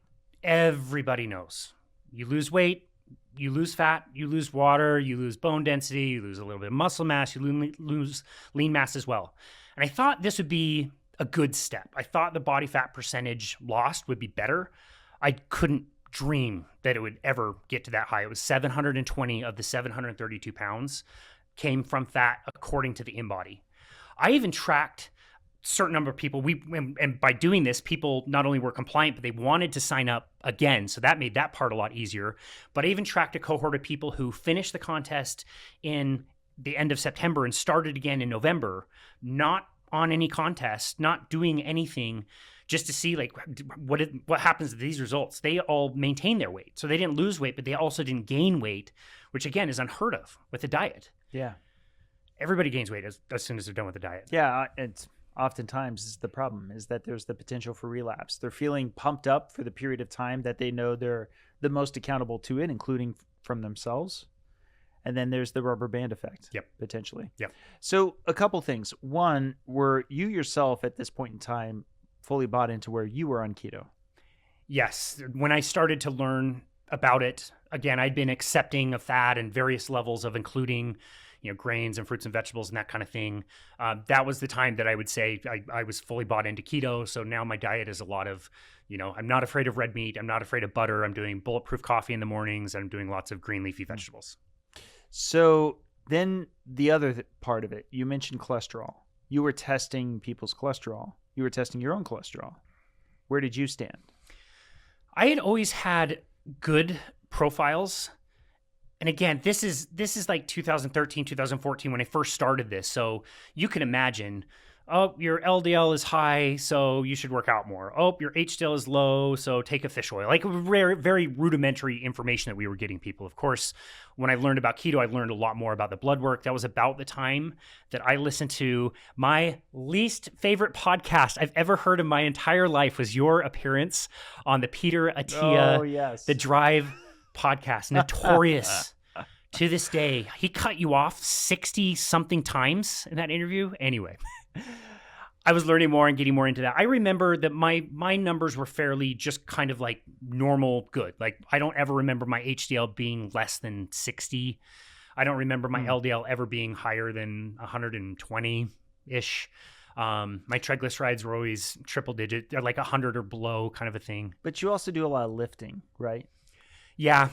I've always been kind of a weird hybrid of like, I like cycling, I like endurance sport, but I also like the, strength training, doing heavier lifting and ice hockey and that kind of thing. And I don't want to be just, dismissive, but you probably know me well enough to know that these are one of the 3 major levers outside of the lean mass hyperresponder that I draw attention to on purpose. I'm actually very fascinated by the structural demand of muscle against LDL particles, right? To the extent that that's relevant, we're exploring that. We need tracer studies for it. But you're probably familiar with the Keto Gains group. And this was a commonality, is even though there was a period of time where they were very much themselves very into keto, there was a much lower level of predominance towards higher LDL within that group, particularly for those who are the biggest lifters. The more you lifted, the lower relatively your LDL cholesterol would be in spite of being fat adapted. Conversely, somebody who's like a cyclist who wouldn't say be a big lifter, particularly if they were competitive in cycling, because a lot of times they actually intentionally try not to get too much muscle mass. Those are the people that have the highest LDL when being fully keto, when being fully fat adapted. A Nick Norwitz, for example, right? Yep. But yes, that's why I was curious about it. But that said, if you had clients that would say be just wanting to lose the 25 pounds, like the person you mentioned before, did those clients see a hyper response, relatively speaking? Great question. Not to my knowledge. And it's fair to point out too, like the people that lost weight, this is a big kind of group of people. Some people didn't even want to lose weight. They wanted to gain muscle. Some people did yoga. Right. Some people did cycling. Some people were weightlifters. We had men and women. We had older people and younger people. Like it was across, a huge population, a very diverse population. And that wasn't one of the metrics we were specifically looking at. But that sets the stage at a minimum to where if I'm you, I just don't see much downside at all from people going keto.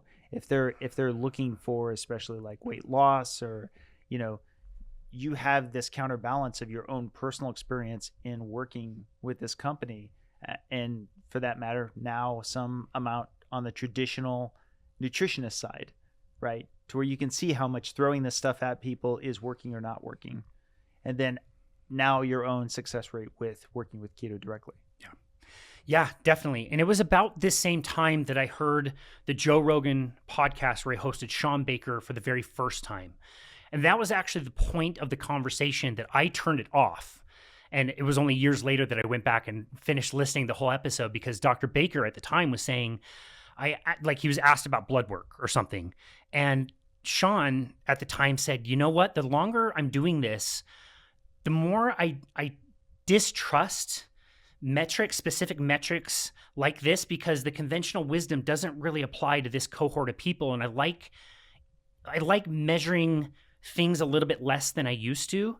And my new theory is if you feel really good today, that's the best indication that you're going to feel really good tomorrow and that your health is really good. So again, I turned it off at that point. I thought that was utterly ridiculous.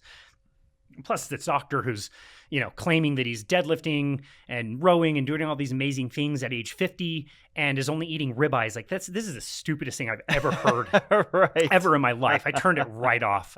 But yeah, the blood work was not one of the metrics that we were tracking, but we were so happy with all the other, feedback that we were, getting at the time and the results that we were getting that we felt pretty comfortable and confident that we were on the right track. So now let's talk about your podcast. Was it around this time that you decided to start up your own YouTube channel, or had you even gotten to the YouTube channel yet? Not at all. Okay. So you decided to do when did you decide to start?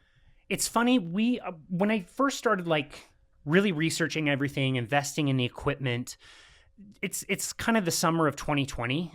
We were put on unemployment during the pandemic. My position, of course, was standing next to somebody exercising with concentrated respirations through this mask, So even before the gym got shut down, my program was shut down. Like they didn't want to continue doing that during a global pandemic with a respiratory virus. So my program got shut down. The company told everybody like, hey, we've got enough payroll to pay everybody for like 5 months. So don't worry about it. Everybody just go home, lie low. And it was like a week later that they called us and said, you're all unemployed. So to this day, I still have no memories of the first 2 weeks of the pandemic. We had an earthquake in Salt Lake City, like a 5.6. I remember that, and that's the only thing I remember. It was a really, really dark time. In fact, the first productive thing that I remember doing 2 weeks after the pandemic started is we're like sitting around. We don't know what our future is. Our club's closed. The careers we've made there is all in jeopardy. I got certified with Dr. Sean Baker to become a carnivore coach at the time, which I started in April of 2019. But the company called us back in early May of 2020 and said, hey, we're going to pay you guys $20 an hour for like 5 days. Come in, clean equipment, call your clients and have them come back to the gym. And then after these 5 days, you're back to 100% commission.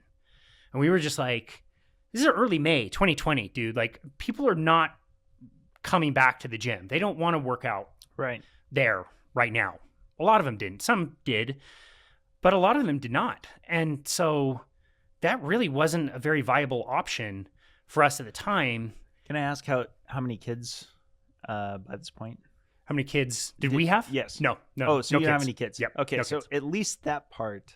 Yeah. The financial insecurity is not of the same threshold than if you had kids as well. Yeah, exactly. Right. And if you remember at the time, there were enhanced benefits, unemployment benefits for people who are unemployed, which of course stopped the second they called us to come back to work. But again, this wasn't a viable option for us to go back to. And people's habits had already kind of changed at this point. Like people were dusting off their Health Riders and their Thigh Masters and doing whatever DVDs they ended up saving. And they're working out at home. They kind of liked it. They didn't have to drive anywhere. They didn't have to, get all gussied up. That's very much a thing in Salt Lake City. You can't just go to this gym and not have the newest Lululemon get up. And if it doesn't match your shoes and you don't have the latest facial surgery or cosmetic surgery of some kind, like that's not acceptable around us. We have more plastic surgery per capita in Salt Lake City than anywhere else in the country, actually. So that's when, my wife and I decided like, hey, maybe we should just start our own thing. So that's when we started Boundless Body, started in the summer of 2020, just born out of kind of a new way forward. Like I kind of told people like, it's almost as if basketball used to be played on a court and it was 5-on-5. And this is the line. If you shoot behind this line, it's worth 3. But then like all of a sudden, all the rules change. Well, now it's played on ice and we're using a soccer ball and the nets are bigger and like all the rules had kind of changed at the time. And so we started our own thing and adapted to those changing times. I got a piece of software that would allow me to filter what equipment somebody even had available. Not everybody had access to the same things or a full gym. So if you hired me as a trainer and you said, I've got dumbbells and 3 kettlebells, I could design a program for you. The next person might say, well, I've got 3 bands and water bottles. Okay, we can make a program for you as well. We started working with people virtually, which again, before the pandemic, if you would have asked me if I could train somebody effectively through my phone across the world, I would have said that's the stupidest thing ever. And it actually works great. So that's when we started the company. The podcast came a little bit after that. Again, I started investing in equipment in the summer of 2020. We started the podcast in October of 2020, that same year. But this was really strange. I found a note in my phone back from like 2017, 2018. And I remember hearing this somewhere that somebody asked like if time or money was not any kind of restriction, what kinds of things would you want to do? And I put several different notes down just as a thought experiment. And on there was, I would love to do a podcast. So I don't specifically remember putting that on there, but I found it a few years later after I'd already started it. So that's when we started the podcast. The first episode was my wife and I interviewing each other, kind of introducing things. I got people, so grateful for people that said yes really early on, like episode 10, we have no listeners, and I reach out to Dr. Bill Schindler. Like I've got this list, people like you, people I followed and have listened to, and like, wow, bright-eyed and bushy-tailed and trying to get people to come on my podcast. And again, we have no listeners. We've done maybe 10 episodes. Dr. Bill Schindler texts me or messages me back and says, Casey, I would love to be on your podcast. And just like, Sean Baker came on. He was in the top 20. Dr. Ben Bickman came on. He was like a top 30. You had come on. I don't even know if you remember this, but I had interviewed Nick Norwitz in 2021, and I thought he was great and thought he'd be a great podcast host. So I asked him to do a series where he was inviting people and he was taking over as a point person, as the host. He reached out to you. He got Dr. Ethan Weiss on one of those podcast episodes, which I think you'd have a hard time imagining that It was a different time. Maybe it was the last time the two of them spoke to each other, but he introduced me to Dr. Adrian Sotomoto at the time. I had no idea who he was. And, it's been an amazing journey. When I started in 2020, I didn't have as many clients because we had just started the business. I was learning how to run a business and be an entrepreneur. So I did have a little bit more time available, and I just started doing releases 3 days a week. And we have not stopped with that cadence. No, in fact, I'll just toot your horn for you. I went and looked at your channel. Usually before I have a guest on, I try to take a moment to check in to see how they're doing. And I looked at your channel, I looked at the videos, and you just have a gigantic roster of videos. You have all these different and the interesting thing is we'll get into this in a moment. So it was audio only at first, right? Correct. But you now have it to where you have video with every single one of them as well. And you have a unique style because, and I noticed this when you were recording with me, you were sitting on the floor of a room, but you were comfortable. It was just kind of like, it was almost like a brand. Like this was, just the Boundless Body experience. But it was something that I could tell right away. You had a real natural style about you in being a host. You were very curious and inquisitive, good conversationalist, and you were asking a lot of great questions. And I come on a lot of podcasts, but I notice when I feel like this is just a calling for someone. And I definitely felt that way right away with you. Thank you very much for the kind words. I really appreciate that. 20 years of training people and having one-on-one conversations probably helps a lot. Having my dad be a journalist and an anchor, he has interviewed tons and tons of people, and I consider him a really good interviewer. So probably where I got a little bit of that. But yeah, it's been interesting. One big difference in the way that I do things versus the way other people do things, the way you do things, like this setup here is incredible. The equipment's amazing. You take a lot of time with editing and production, and that's where my kind of setup is way more minimal. If I'm doing edits, they have to be egregious for me to go in and edit, and I timestamp everything, so I'm not listening to the whole episode. I know that in 21:32 into the episode, somebody's dog barked, and I need to just go right to that and make that the edit. Right. And so my editing process takes 30 minutes. 30 seconds a minute. That's the genesis of what podcasts really were in the first place, is that they were just a way to get to the good stuff, which is, this. For me, what I have here is the result of just the only way I wanted to do it.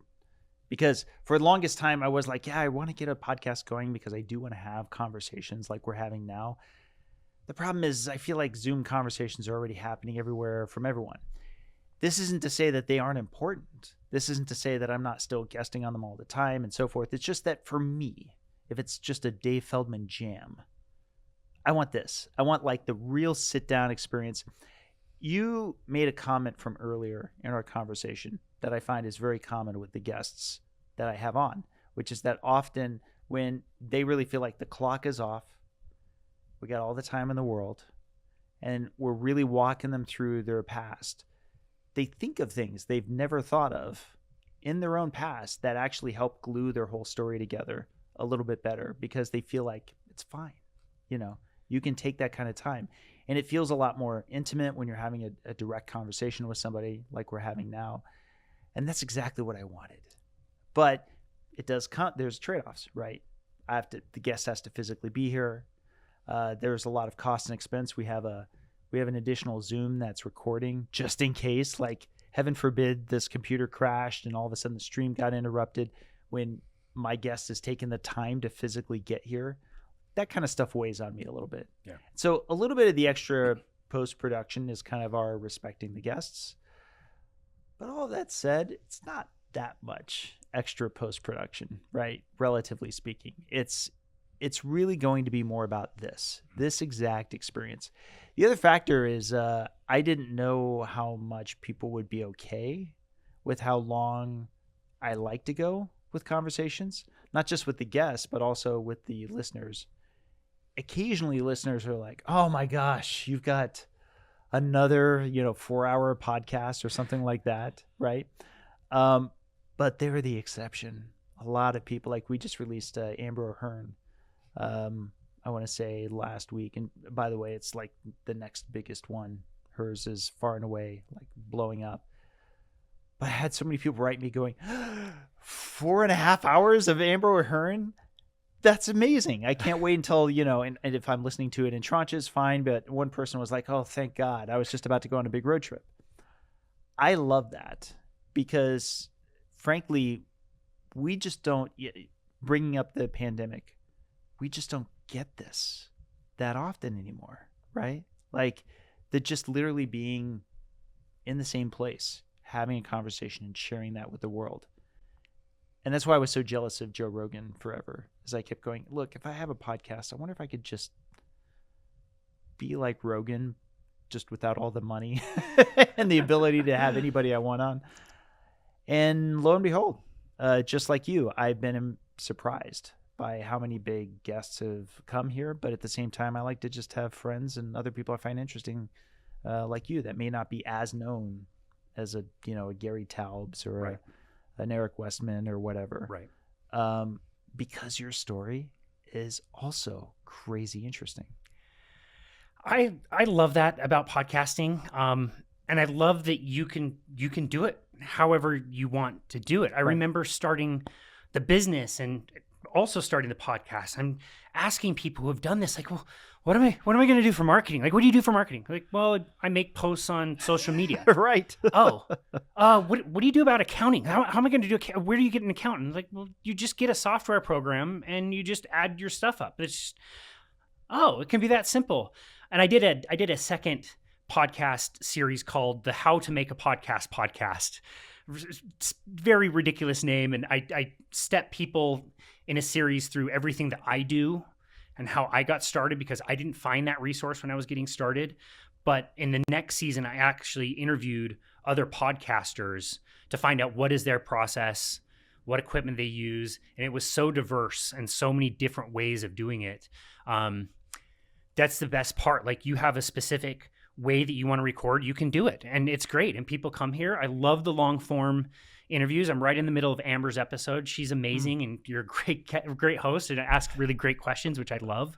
But you can do it any way that you want. And don't you find there's just something magical to pushing record where you just like capture something that you wouldn't have gotten. It's like you said, somebody thinks about something or says something you didn't know. Like even, very early on, I interviewed my dad. I know my dad really well. I interviewed my grandparents. They're in their 90s. They know something about longevity, get some of their secrets. We created these like amazing conversations where I learned things about people that I thought I knew really well. So It's a special medium. It's pretty fun.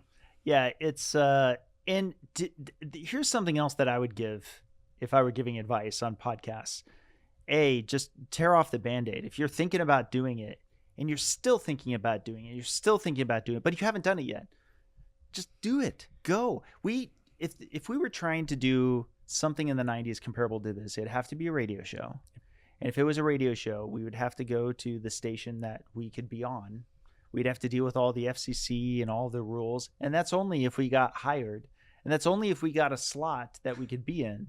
And then we still have to deal with producers and station directors and all of the other stuff. And then even then, you have limited reach. It's based on what the station can get to, and it's based on whether your avid listeners would listen at a particular time and all of that kind of stuff. Things like something going viral was not like it is today, right? And so if you have an urge to have conversations like we're having now, then just do it, because it's never been easier. You don't even need to get fancier than pulling out your phone and, putting it on a prop and then talking to a person, then posting that to YouTube. It's that simple. And it's a beautiful time that we can do exactly that. So yeah, I couldn't be more encouraging of people to take that power in their own hands to make it happen, because you can.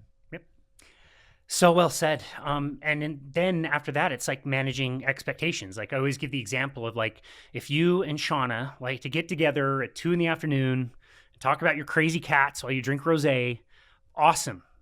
Do that. That's great. You should do that. But don't expect that to get monetized after a month of episodes. Like, right.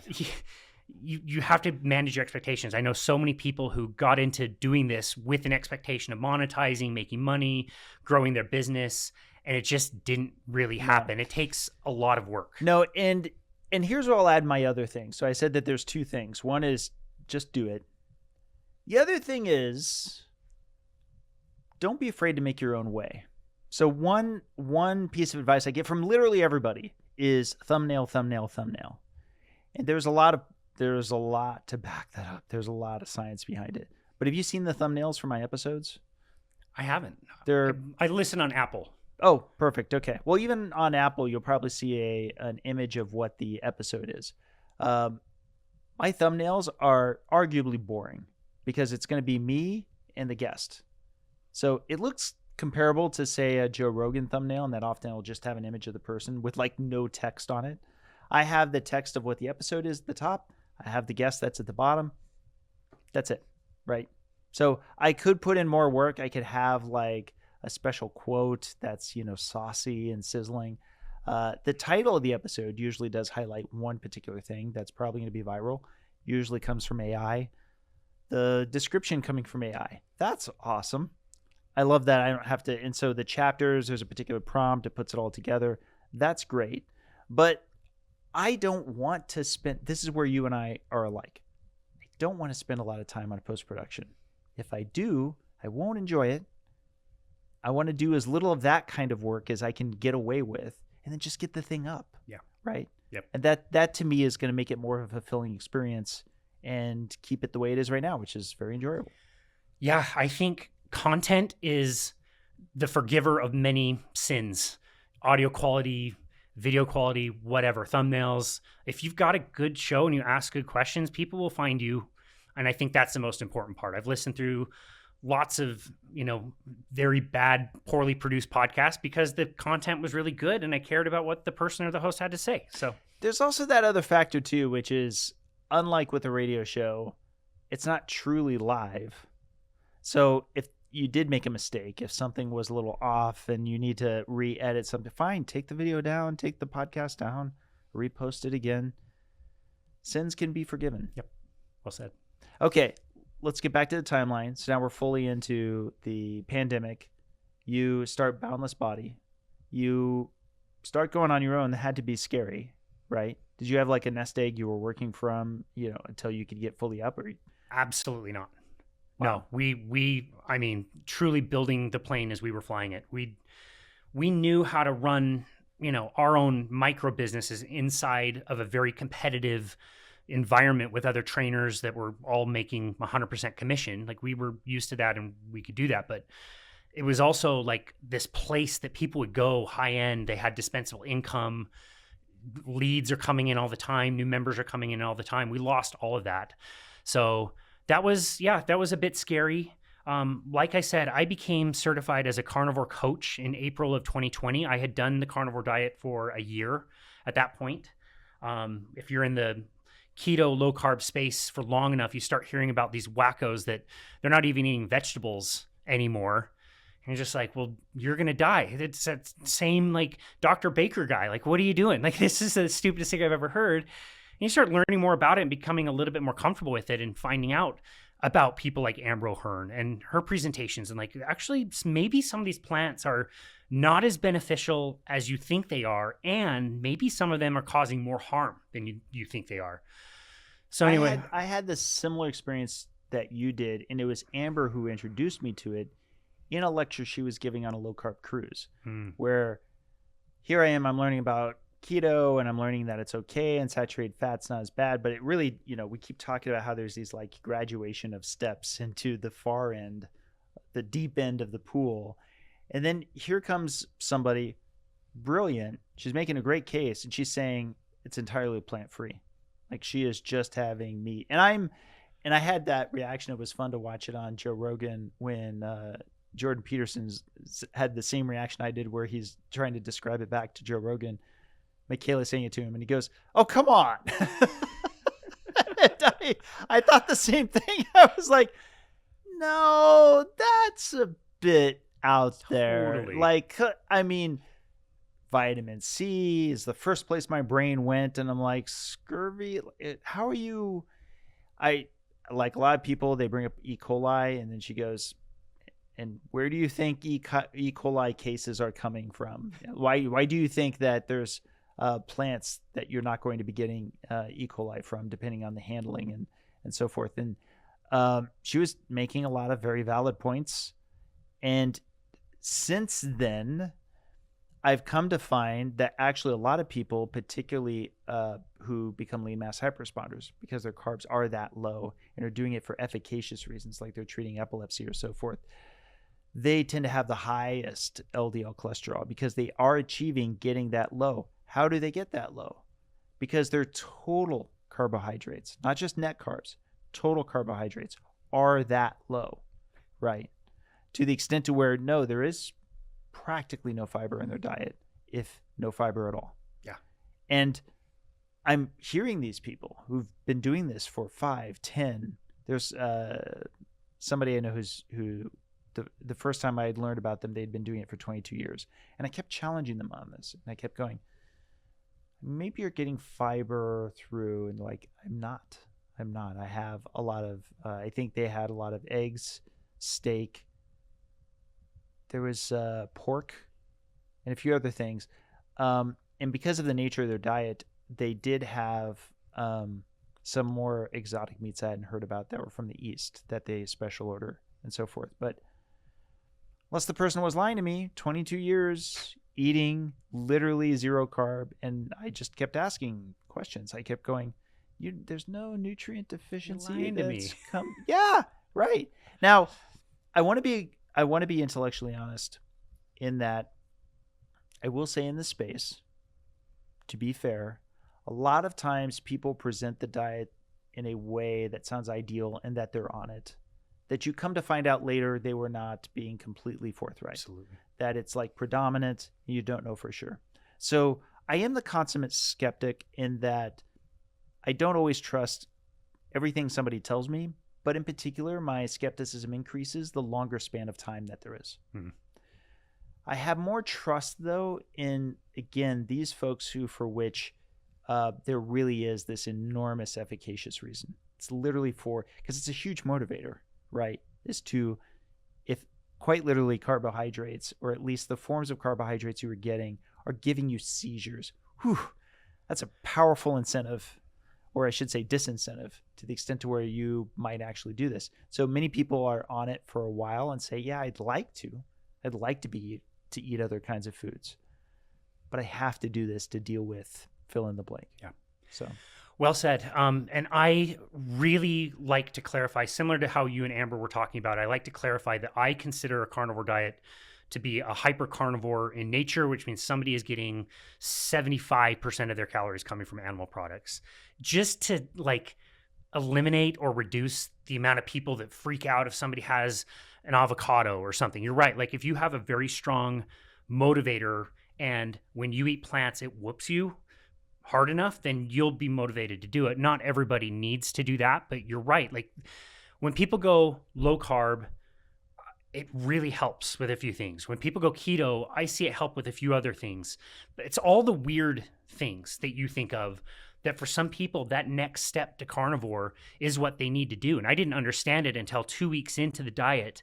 I had a very stressful thing happen at work. Somebody consulted with me, bought a whole bunch of sessions. We scheduled everything out. I gave all of my time away from free up to that point, charged her card. 2 days later, she called me and said, I don't want any of this, refund everything.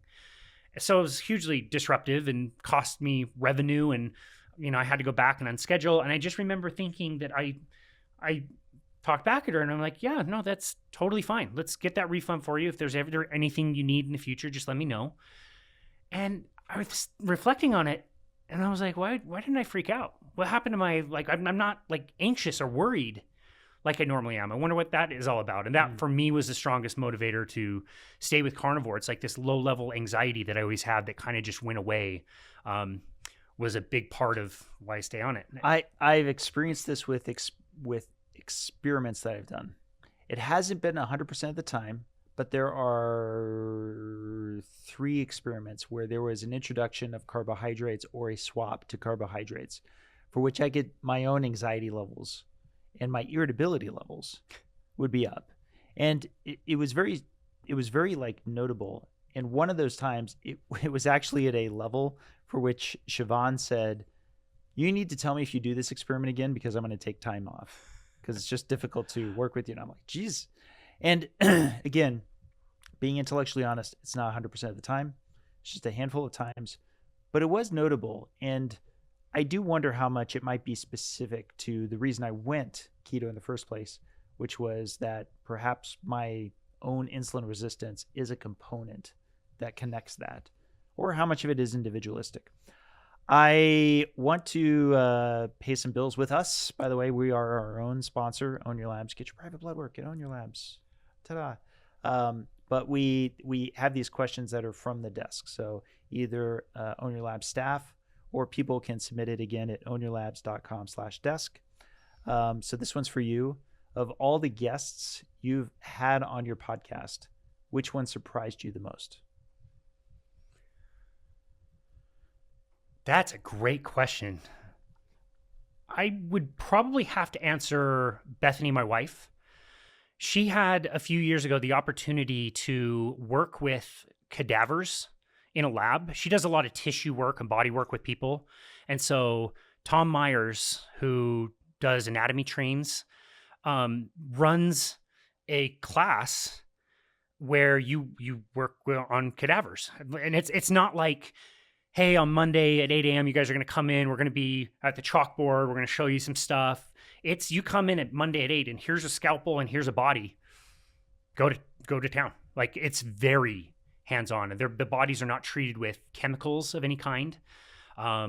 It's all done very respectfully. And all the remains, an eyelash, everything goes back to be cremated and goes to the family, and they do the whole thing in a really respectful way. And she learned a tremendous amount about the human body and how everything is connected. And it was another one of those moments where I interviewed her immediately after getting back, and she's explaining what it was, and hearing her like emotional response to being so close for an entire week with a person, a body who's passed on, and being able to use that for her education, how meaningful that was probably one of the more surprising moments. It's definitely the one that stands out the most.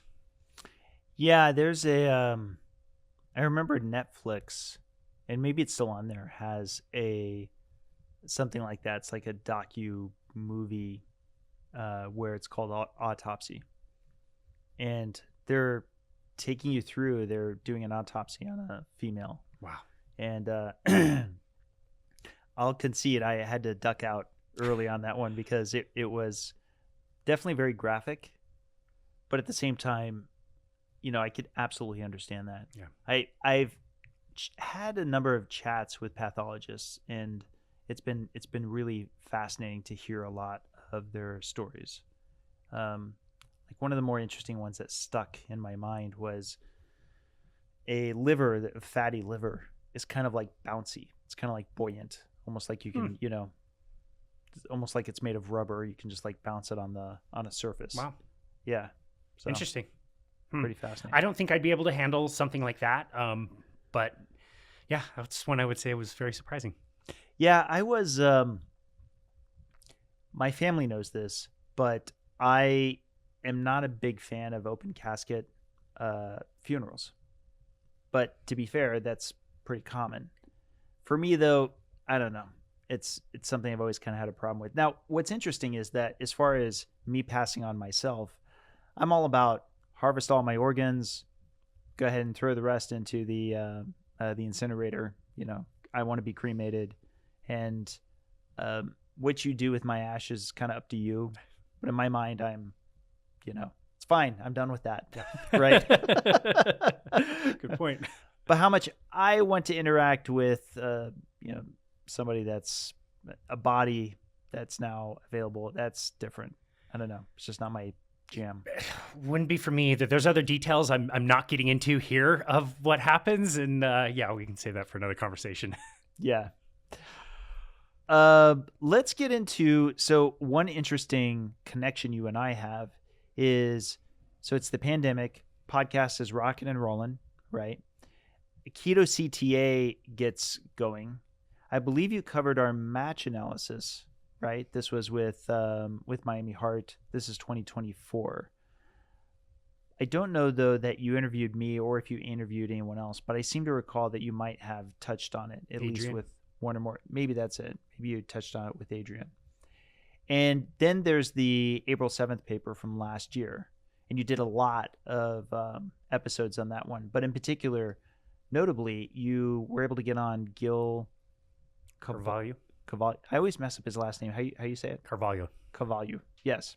And that was a pretty interesting episode, and I appreciated that you were able to bring on somebody and be able to have a discussion alongside others that you had on. And I believe Adrian you had on after. And it was but it was important because the facilitating of the conversation was very relevant. The catch was it was a tough time because, as you now know, that was a period of time for which we were trying to get things worked out with clearly behind the scenes. So we couldn't say too much about them at that time. That made it maddening because I'm so used to being able to do what we're doing here, have these conversations on at the same. But that said, I enjoyed being able to tune into different podcasters, kind of get a gauge as to who I felt was just genuinely, trying to get to the best information, trying to best understand what was going on. And so from like a journalistic standpoint, I really respected a lot of the episodes you had at that time. Thank you. Bit of a backstory. I had scheduled with Adrian before ever reaching out to Gil because I knew the paper was coming out. People had questions. They were confused. So I reached out to Adrian first, and I wanted to cover the pro story. Not that Gil was, I wouldn't say critical. He had questions. He came at it from a different approach. But I had invited Adrian first because I wanted to tell that story before telling the other story. And again, just like you said, given the circumstances, Adrian had to cancel that interview. So it left me only with Gil and with Darius Sharp. Right. So I really felt terrible about the timing of all of that because I'm like, boy, does it look like I'm just criticizing this? I wanted these guys to come on and explain first, and they couldn't. Yeah. I'm like, oh, well, great. Now let me save you some time. Was not perceived that way at all. So there was it was in a truly rare moment in my whole research journey where I was in a position spearheading the whole thing, telling my team, everyone pause, wind down, any kind of appearances, because importantly, we, first of all, critics were right on a few things with regard to the rollout. So we want to be responsive both for them and for us, right? So to the extent to where we need to pause, we should pause.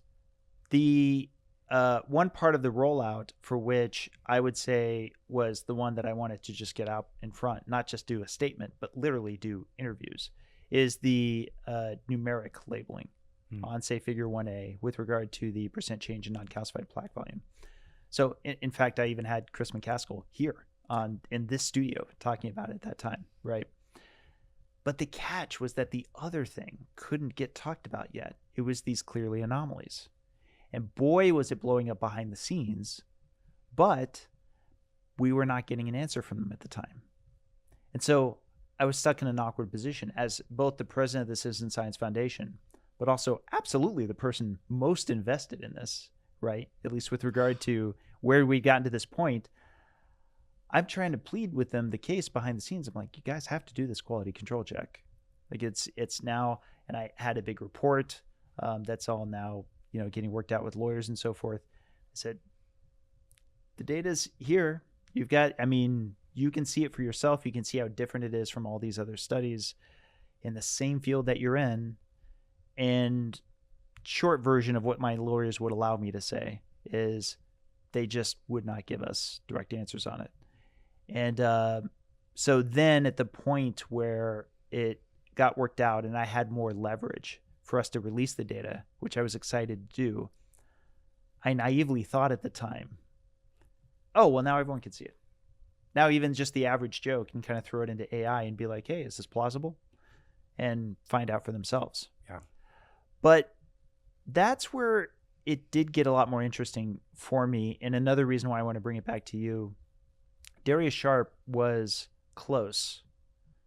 I would say to the extent to where first he was the first interview that I did where I was also talking about the anomalies. But he was also tuned into a lot of the play-by-play.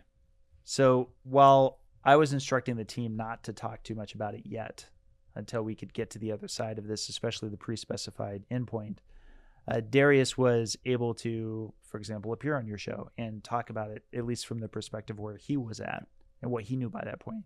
And so it was nice just to feel as though there was a level of interest from a lot of people that were kind of in the moderate middle, I think.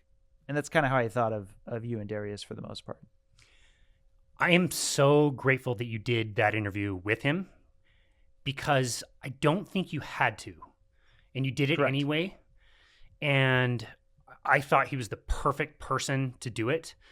I do feel bad about this. As soon as I had finished watching it, I have his cell phone and it was, 8:30 a.m. in Salt Lake City. He's in the West Coast, so it's even earlier for him. And I call him and he goes, hello. And I'm like, oh man, I forgot you. You're a nurse. You probably worked overnight. I just woke you up. I'm so sorry. But you did an amazing job hosting that. I thought that was a really good conversation. Like I said, I don't think you had to do that, but I appreciate very much that you did. Well, it's, up until that point in time, we hadn't actually gotten really tested, right? And I think about what I respect in others when something comes up. There's a mistake, there's a stumble. And for me personally, if a mistake is small, it should be treated as small appropriately. If a mistake is not small, it should be treated as not small. And so I say, hey, in that case, what do I respect? I respect somebody who owns it, who takes ownership of where a mistake was made and should be openly discussed, should be challenged, should be talked out, right? When you do that, you get two things. On one end, you get, like I get from other people who I observe it, I actually end up trusting the people who are good about owning when they've made mistakes because we all do it. We're all human. But the other part of it is that it invests more credibility for that source of information, that they'll own it when it is a mistake and then they have reason to push back when it's not. And I'll trust that better because I'm going to listen closer, right? Yeah. And so to that extent, it wasn't a great time for it's interesting because it's not even the tough questions themselves. It's that you're already experiencing it when it's happening internally, right? That was also tough because at that time, and I wasn't able to talk about it then, the journal shifted gears on us. The journal, we immediately contacted them. I mean, we published on the 7th. On the 8th, one of the co-authors had told me about the numeric value for the non-specified percent change of non-calcified plaque volume wasn't in the paper. And I was like, oh yeah, it is. It's in table 3. And I'm looking up and I'm like, it's not in table 3. And I instructed the co-author right then, let's get an email chain going on the 9th and the morning of the 9th. We've got the email chain going. But the narrative externally, because we're not able to talk about it, is, oh, there's all this pressure ramping up and there's all this, et cetera. But I can honestly say, because I've got the records to show it, I can honestly say quite literally the first point at which it was brought to my attention, I'm going, we got to do something about this. But even though we gotten to the point where the correction had happened with the draft and we're ready to release the correction, the journal shifted gears and said, we'd like you to deal with this through letters to the editor. Yeah. It's like, oh no. So 2 things. First of all, you didn't have to do that interview, and Darius didn't have to be the interviewer. He's our friend, right? Like, we're close. He comes to your conference. He presents. We're all like friends. I could not have done that interview. I would not have been able to ask those questions the way that he did. I don't push back on people. Like, I've interviewed vegans on my show and let them say whatever they want to say. I don't push back very well, and he did a great job of doing it. So, and you know why it was him in particular.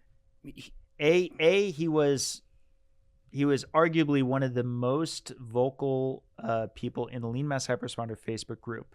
So in a way, he kind of, in my opinion, sort of represented the community that is an otherwise ally to our research, right?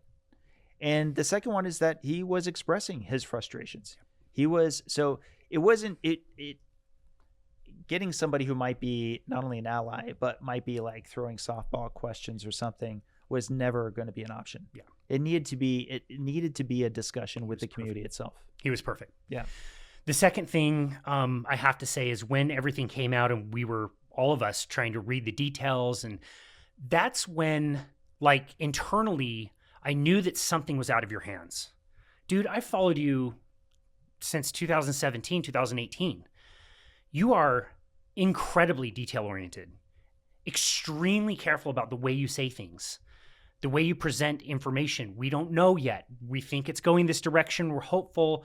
We can't say this. We can't say that. Like, I've heard you do presentations. My favorite presentation you've ever given was the 2023 preliminary data. And I remember the collective gasp at Low Carb Denver 2023 when you showed that one slide that showed these are people that have been on this diet for this long. They've got this cholesterol. This is where their starting point is. Not one of them is in the double digits out of a possible 45. It was just like, oh, whoa. So when the study came out, again, personally, I knew that something that didn't have anything to do with you was going on, because that would, if you had full control of that, that would have never happened. I know you way too well to be able to say that.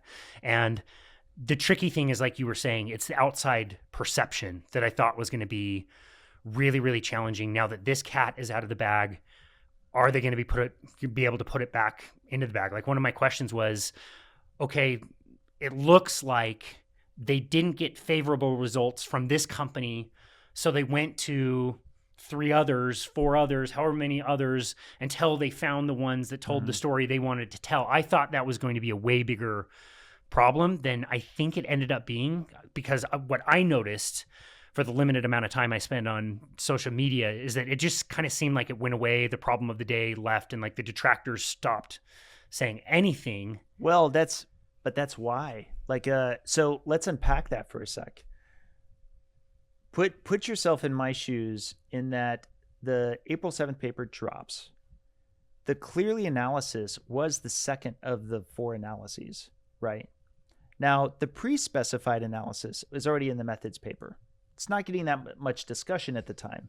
It's just that the Clearly analysis could happen sooner because it's AI, right? You now probably know QAngio, because it's been discussed ad infinitum past that point, takes like 2 to 3 hours per scan. So it just takes forever. Budoff's team needs months to get that done. Clearly's AI can do it right away. So when we have the semi-quantitative data, we not only get that data first before all of them, but that's also what we shot the movie with. You saw the movie, right? Of course. We're wrapped on the movie. It's already in the edit. There's not even any quantitative data yet, but I'm fully expecting that the semi-quantitative and the quantitative data are going to be pretty much a close match, right? Then, it's a year and 9 months ago now, a very interesting day arrives where I'm getting previews of the data from what came back from Clearly. And what's coming back is further highlighting the two major findings of the semi-quantitative data, which is that baseline plaque is very predictive of future plaque progression, but also LDL and ApoB have no association with that plaque progression. But I'm actually the one who's kind of calling out saying, wait a sec though, the semi-quantitative and the clearly analysis, the quantitative, in this case, they're a little more separated than what you usually see out there with the other studies. For most studies, those two tend to be closer in correlation with each other. But the team was generally of the mind that, there's detractors aren't really going to have a lot to say on that, though, because there's no association between LDL and ApoB. And I said at the time, I was like, I don't think the internet's going to care. And they go, yeah, but there's the semi-quantitative and the clearly analysis. And I'm like, I don't think they'll care about that either. I think they'll just focus on clearly. And I think that the lack of association won't ultimately be that big of a deal to them, that they'll still feel like in some way it proves the lipid hypothesis, right? Yeah. I'm telling you, I got so much pushback on that. But I also came to this other position. I mean, the more I kept thinking it through, the more I was like, I don't really have any options here, though, even if I feel like the data looks a bit weird. The bottom line is this, which is that we still have to publish it before I can get access to the raw anonymized data set. And regardless, the two major findings are the two major findings, and they are quite substantial. They're very novel. So we publish it. The mistake with the percent change in non-calcified plaque volume does create a problem, and it's an unforced error on our part. But then I get the raw data 11 days later, and that's when everything breaks loose. Yeah. Now, what was up ahead was the semi-quantitative data. So in an alternate universe where, let's say, the clearly data came in and matched the semi-quantitative data, probably there would have been only 3 analyses. There would have been that makes sense. The Q-angio analysis. Because we get this raw data set, I'm identifying these problems more and more behind the scenes. People at first are going, oh, well, we thought it was, oh, wait, yeah, you're right, Dave. This seems to be my lot, Casey, is that oftentimes I'm seeing things that people aren't seeing. And I think it's just because researchers get distracted by what they're looking for. And so when I'm identifying these patterns, like the fact that there's no noise below the noise floor, which you probably know, just like a lot of other people follow this, only because we had no choice. We had to see it. Yeah. Right. Like I can give you the AI prompt almost verbatim right now, right here. Somebody watching this can just feed the AI prompt and feed the raw data we had, and they'll see it for themselves. There's serious issues with this data set, right? And then their absolute, I could have never predicted this, their absolute reluctance to do any quality control check against the data set. And I'm even offering, we'll pay for it if that's what the concern is. And they're like, no, that's ridiculous. To this, even to this day, Casey, even when I say these words out loud, to this day, as many times as I've said it, I still can't believe it because it doesn't exist in engineering. There's any company that was like, yeah, we sell measurements. But in this case, for as totally anomalous as this is compared to all of these other studies, all of these other data sets, we're not going to run it again. We're not going to bother checking. So then between that and the issues that were coming up with the blinding, which only further are resolved, that's when basically Heartflow was going to be our version of a quality control check. We only engaged Heartflow after. But I said then behind the scenes exactly what you're saying now. I think it's going to look, if you're looking at it in the worst possible light, or not even necessarily in the worst light, just from a distance, that we just wanted to keep rerunning this. There's one key component, though, to always keep in mind. These are the same 200 scans. So I'm thinking this through in late May. And this is actually the first time I'm talking about this publicly. You ready for this? I'm thinking this through in late May, and I'm going, okay, if we get the Heartflow analysis done and it corroborates the semi-quantitative and is not corroborating clearly, and we get the Q-angio done, and it's also corroborating the other two. So we have 3 analyses that are correlating with each other, right? or at least have the same averages, in absolute levels, then the main place that I would still be a critic of us is if I come out later to say there's these problems with Clearly, even if all the records are there in the emails, right? Yeah. And so that's when I did something that was a bit hotly debated behind the scenes, which is that I said, before the data comes in hand, just like any scientist, I need to identify what it is that I think is a problem with the Clearly data before I get Heartflow and Q-angio. And that was the PHC speech that I gave on June 1st last year, public health collaboration, which I'm sure you probably saw at the time that it happened. Yeah. And I knew I'd take a lot of heat, and it was a total risk, right? Because I could be totally wrong. Heartflow could have come back and looked totally different, and Q-angio could have come back and looked totally different, and then we'd just be in a totally different place. Right. But I needed to identify what it was exactly, at least a few of the components of Clearly, so that when Heartflow arrived, if indeed it was showing the patterns that I would expect that would be the same as many of the studies outside of our study, then I could not only take that back to Clearly, but it would be on the record for the public as well. That's a good play. I'm glad you approached it in that way. And look, like if you have been following this for a while and you see these numbers that came from Clearly, you know something's fishy. Like, what is it so special about this 1 year where they're gaining so much plaque when Right. they didn't start with very much? That doesn't even make any sense. A 50% increase relative to all the plaque they had accumulated up until 55.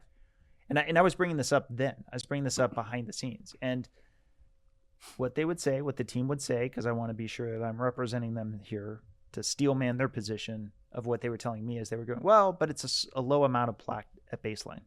So looking at relative change with it being such a heterogeneous group is probably why it's that way. And you shouldn't annualize it this way. And I said, A, the internet's not going to see it that way. I was right. B, I'm still not convinced myself. But again, this is the catch. The catch is, okay, so what can I really do as the funder? And getting back to, playing it out in my mind, the one thing I'd be the most critical of, before knowing for sure, is a funder that says, oh, I just don't believe the data. Keep reworking it until it looks right to me, right? That was never an option. Yeah. So while I could express, hey, this is looking weird to me, and they could be saying back to me, well, listen, it's heterogeneous, very low baseline plaque, you shouldn't annualize, and besides, the two major findings still hold. I'm like, okay, well, I mean, we still have to publish no matter what, but boy, do I want to get that raw data in hand. Yeah. And once I did, then I find it. Now, you and I don't think we've chatted about this.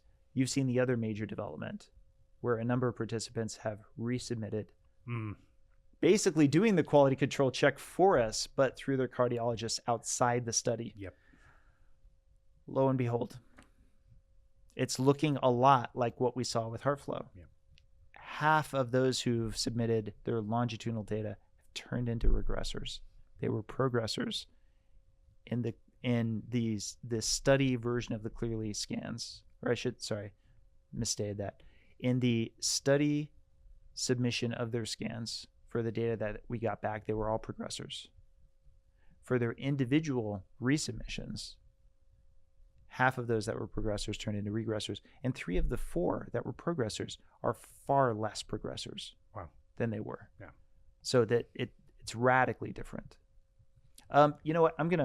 Since I'm just spilling all the tea here, I'm going to tell you one other thing that you don't know. Actually, hardly anyone knows.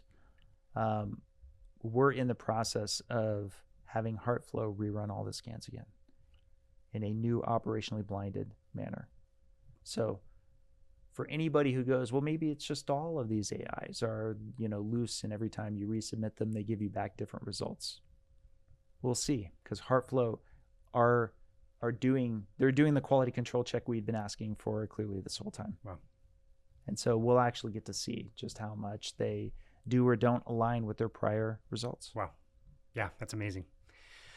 That's amazing. And of course, the movie has come out, and it's fun to nerd out over cholesterol numbers and progression and all the words we had to learn last April that I didn't previously know. Yes. Like, what's social distancing during the pandemic? I've never heard of that. But during that time, I'm talking to our mutual friend Robin, who's in the movie, and she's like, I can't really change my diet based on this stuff because I have bipolar symptoms that come back. And so, again, with the movie, you guys did such a good job capturing why this really truly matters at the human level. People like that have to make very critical decisions, scary decisions as well. Yeah. So you enjoyed the movie? Oh, of course. Yeah. I have to say, it was first of all, you couldn't have talked me into the fact that it was going to be 4 years. I thought it was going to be like maybe a year and a half or 2 years or something like that. And no, it ended up being literally 4 years and a lot of work. Big hats off to Jen Eisenhardt and her team. But one of the things I'm the most proud of is the science. We worked really, really hard on getting the wording tight, getting the graphics to lock in just right, and then also pacing it well through the movie. Yeah. So didn't get like a giant lecture up front. You got little like bubbles of moments for which there would be a bit more of the science that would get dropped in. Yeah. And I think mission accomplished. Now that the movie's out and my clients have seen it and, maybe showed their husband who maybe did or did not care as much about cholesterol as the next person, to get feedback from them. And it's very positive. It's pretty cool. You guys did a good job. So I had another question on here, by the way. I was previewing it even before you came on. And I want to ask you this, but I'm going to caveat. I'll concede that I'm a little concerned about reading this next question because we've had a couple episodes that, let's just say, their performance was unusually low, such that, interestingly, removing them brought back the performance of the overall channel. And therefore, I wanted to save this to later in the podcast in case we suddenly have a performance drop that we can just lob off this part. So if so, this will be near the end of the podcast. Thank you for coming on, Casey. Thank you so very much for having me. Okay, so here's the question. You recently received an email from the AHA about misinformation on your podcast. Can you share what that was about? And have you ever been contacted about content on your podcast like that before? Great question. I never have. This is a first for me. So I did an episode that was anti-seed oil. This woman, it's so funny. Like, sometimes you come across people and you don't know their full story. This woman, I didn't know at the time. She wrote me and said, hey, I wrote this book about seed oils and how bad they are. Would you have me on to host me on your show? And I said, well, of course. I love trashing seed oils on my show. I'd love to have you on. And then it's like the night before and I'm putting together her bio and finalizing my research. She's known as the juicing lady and does all kinds of different juicing. So I'm like, well, crap. Now I've got to, I'm a pro carnivore channel. I'm hosting this woman who's known as the juicing queen. And we talked about seed oils, and I didn't think anything was too egregious. That the email that I received came out a few days after the episode launched, and it was all about how Procter & Gamble funded the American Heart Association. So Nina Teicholz writes about this in The Big Fat Surprise that in 1948, there's some radio contest that Procter & Gamble was a part of. Crisco was chosen as the winner. Procter & Gamble makes Crisco, and they chose the American Heart Association to receive $1.8 million at the time, which I think Nina writes is the equivalent of like $17 million. So she cites that as the point. And I think this is even adjusted. Wasn't it taken from the American Heart Association's own history that this was like the turning point? Coffers are full. We're now able to earn way more money. Donation centers pop up everywhere, and they start to chug into this like huge association that was kind of this sleepy, quiet little, group of doctors before then. And so the email was more around the fact that I didn't exactly get my facts straight around the history of that, which I thought was pretty semantic. Honestly, they said, no, we never took any money from Procter and Gamble. They were private donations made by people on average of like 70 cents each. And that was collected and then awarded. So we didn't get the money from Procter and Gamble. It was a donation that was like nationwide. Again, I thought it was like a little bit semantic. And the way they explained it, I'll have to show you the email. Was there money that left Procter and Gamble and then showed up at the AHA? The way they worded it, they kind of claimed that wasn't the case. And I didn't think we got it that wrong anyway.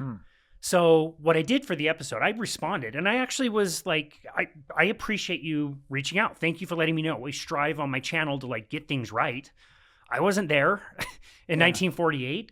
I don't know the nuance behind it. So can you, like, I know you don't have it in front of you right now, but are they saying, please take this down? Or are they saying, we're just informing you that the information was wrong? Yeah. Okay. It was worded in a way that like they weren't expecting, I don't think they were expecting a response from me. They never said, hey, can you take this down? It's like, hey, we're going to educate you so that if this ever comes up in the future, you can get the facts more correct. And again, okay, like I'll do that. I would like to be like you, like honest intellectually if I got the thing wrong. So I offered them, I said, hey, if you would like, I can make a bumper in this episode and I'll just come on, explain the situation and read this exact email. That way it's like distancing me and my opinion, but hey, this is what they said. They wrote me this email. My audience can decide for themselves what they want to believe, whether it's a big deal or not. So that's exactly what I did is I just, when I'm making a bumper, I turn my intro, outro music on to like a lower volume and I step in and say, hey, sorry to interrupt this episode, but I just want to let you know the backstory behind this. I want to say the bumper I made was like 6 minutes long where I go through and say, this is what happened. I got it on this date. I didn't say who sent it to me, but it was direct from the American Heart Association. This is what it says. And I read the email and said, hey, you guys can decide for yourselves what you want to believe about this. And as part of that, one of the very last things they said was, plus we know that through years of research and all these different studies, we know that polyunsaturated fat is better for you than saturated fat. We have all these links down below, which I didn't open a single one. And again, I know my audience is probably wise enough to make their own decisions about that kind of thing. So I had no reservations of, putting that in and reading what they said, and people can make their own decisions about it. And I said, hey, I'm going to make this bumper. I'll put it in. Is that fair? Is that the way you want me to approach this? They said, that would be awesome. Let me know if we can help you. But no, they never requested that I take it down or alter it. I offered to put that in and just literally just read word for word what they said. So, I mean, that's good, at least to the extent to where it sounds as if it was an informative reach out. Here's an FYI, right? Even if there was some disagreement there, at least there was an interest in engaging. It was like 8 paragraphs long about the part of the funding and how exactly the funding went down. They were like, nope, this was paid for by the American public. It wasn't paid for from a company. And then it was like one paragraph and it was like, oh, and by the way, like everybody knows, according to all these studies, that polyunsaturated fat will lead to replacing saturated fat with polyunsaturated fat will lead to way better cardiovascular outcomes. That was like 2 sentences of the whole thing, which I would have thought if you were going to reach out and say, this is misinformation, that would have been the main thing. And that was almost like an afterthought, again, in like 2 or 3 sentences at the end of the email, essentially. So, yeah, I mean, the movie, as you know, has a particular part for the AHA, or rather the AHA wrote their own part in our movie because of our trying to take the match analysis for their conference. And they rejected spoiler alert for anybody who hasn't seen the movie yet. They reject our study, but they accept this case report abstract. And it's a bit frustrating because the case report abstract had literally lean mass hyperresponder in the title. Now, that said, the organization is large.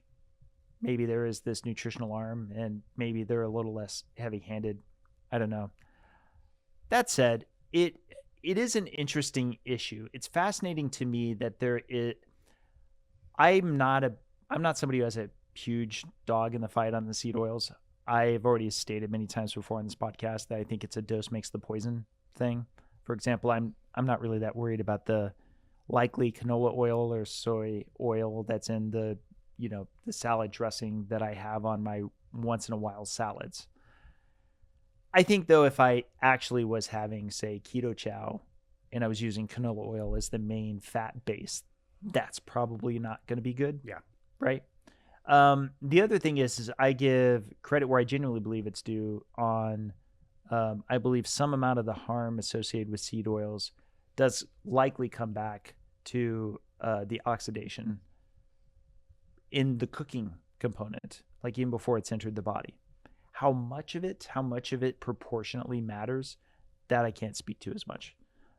But that said, I don't like these categorical statements, as I'm sure you know, to be like, oh, and polyunsaturated fatty acids are just better than saturated fat. Okay. Now we're kind of, jumping over into the bumper sticker science aspect of it.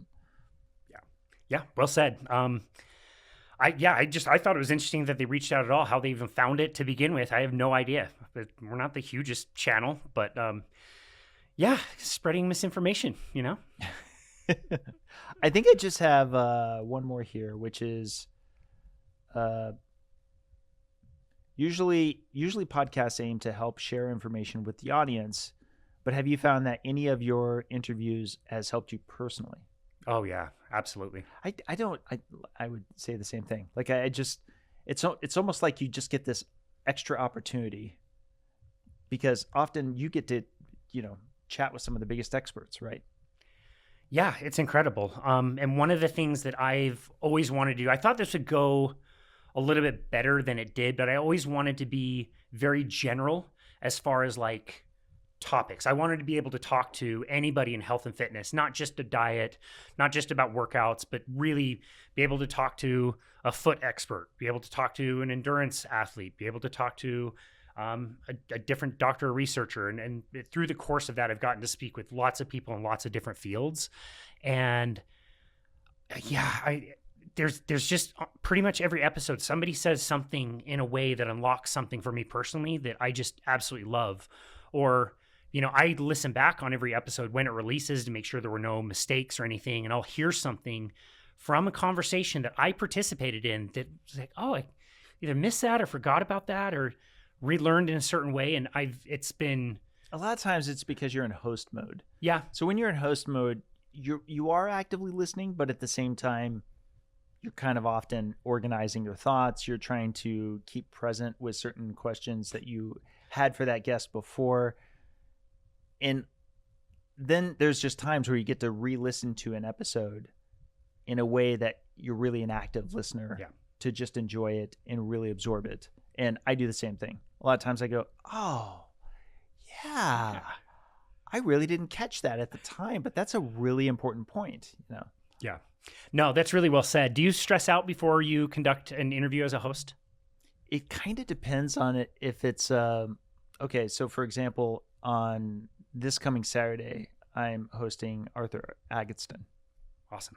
Yeah. Big deal. Towering person. Yeah. Right. So the stress is I sure as heck want to be as prepped as I can be. I want to be sure I got all the questions organized. I've got, of course, many things associated with my research. But the guy himself, talk about biography, right? Like he has 2 towering achievements, the CAC, which all by itself, but then you've got the South Beach diet on top of that. And just like, and it's interesting because he concedes this, and I think this is part of the footage that we shot, that it was kind of a stealth low carb. It was a little bit dangerous to just straight say low carb. South Beach made it kind of, rebranded to some degree, and I'll talk to him about that. But I'd like to have a lot of that ready to go. Here's the catch.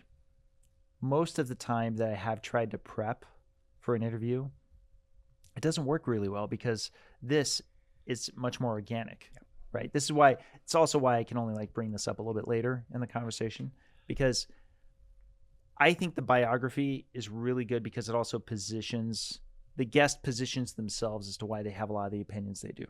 Yeah. Right. And I tend to find that I myself really enjoy learning a lot about them. Yeah. So a lot of my stress comes less in that part, the unpacking of their story. But it does come in where I might miss an opportunity to help fill in those gaps or to ask them about something that, I'm likely to think about outside of the podcast. Sure. But the actual coming into the podcast itself, this is like my favorite time of anything I do. That's awesome. And honestly, and I've talked about this in the podcast a number of times before, frankly, it's because it's one way to like cool my OCD jets. Like over there in front of the computer, I'm doing like 10,000 things and I got all this going on. And when I'm here and I'm just engaging one other person one-on-one, then we can really just stretch our legs, right? And that helps me. Awesome. So I stress out before every interview that we're going to run out of things to talk about. And sure enough, like I'll get a guest and every now and again and ask them a question like, hey, so how did you find keto? Like, oh, I found it in a book. Okay. How was the adjustment? Yeah, it was really good. Adjusted. It was good.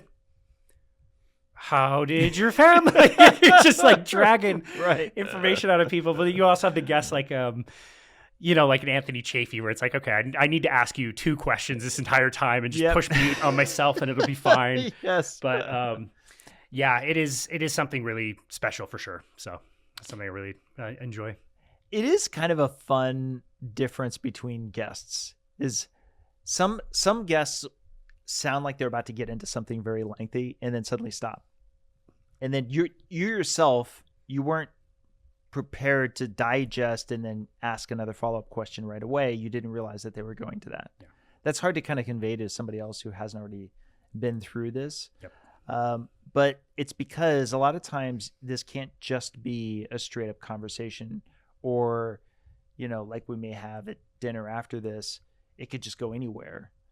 A lot of times you do need to be somewhat mindful of certain topics to kind of gear it back around to, because a lot of people who are tuning in, are looking for that, particularly from certain guests. This is one place where I am also a little bit jealous of Rogan, but also not, in that he'll go all over the place. But a lot of times it's what's present in current events currently. And there's a lot more risk associated with that. True. This is you true. Have to get as big as Rogan to talk about anything that you want when you want. This is right? true. That's a really good point. Actually, this is another good one, though, to ask to another fellow podcaster. And I'm very upfront about this with guests and with the audience, which is that I do try to avoid politics. It gets a little bit tricky sometimes, particularly like, say, the dietary guidelines. That's gotten very polarized and very political. Yep. How do you find, like, if you were advising another podcaster, you're able to, walk that line, or do you bother trying to walk that line? I'm like you. I try to not touch it. If it gets brought up, I try to change the subject. Like you, like as a host, you are crafting something, and there's some spontaneity to it. And this is part of the reason why doing these in person is awesome, because there's something lost in that human communication. Right. When you're communicating through Zoom, as good as it is, that's something I admit is not the same. In person is a lot better. It's not something that I get into myself.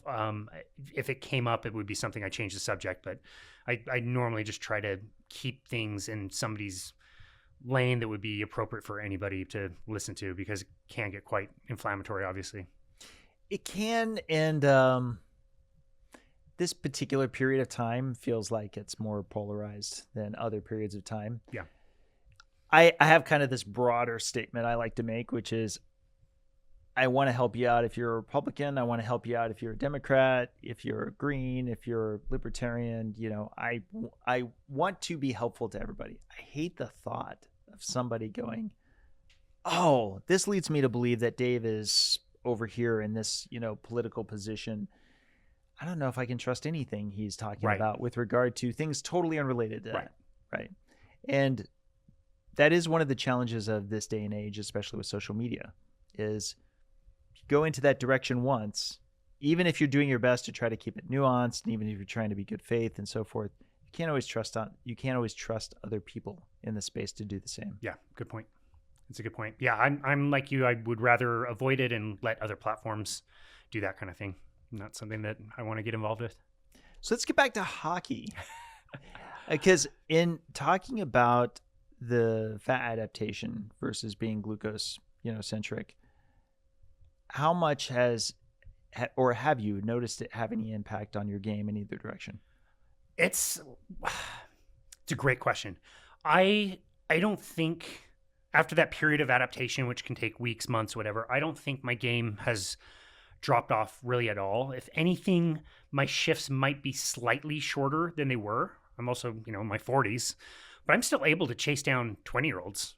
I can skate backwards about as quick as most people I skate with can skate forwards. I play defense, and so that's really important. And I have played in the past with some things like before a hockey game, even things like electrolyte mixes, fruit, carbohydrates, whatever, to, some people say that helps you with your performance. And I don't notice a difference positively when I do that. And I notice that I feel more hungry or have more cravings.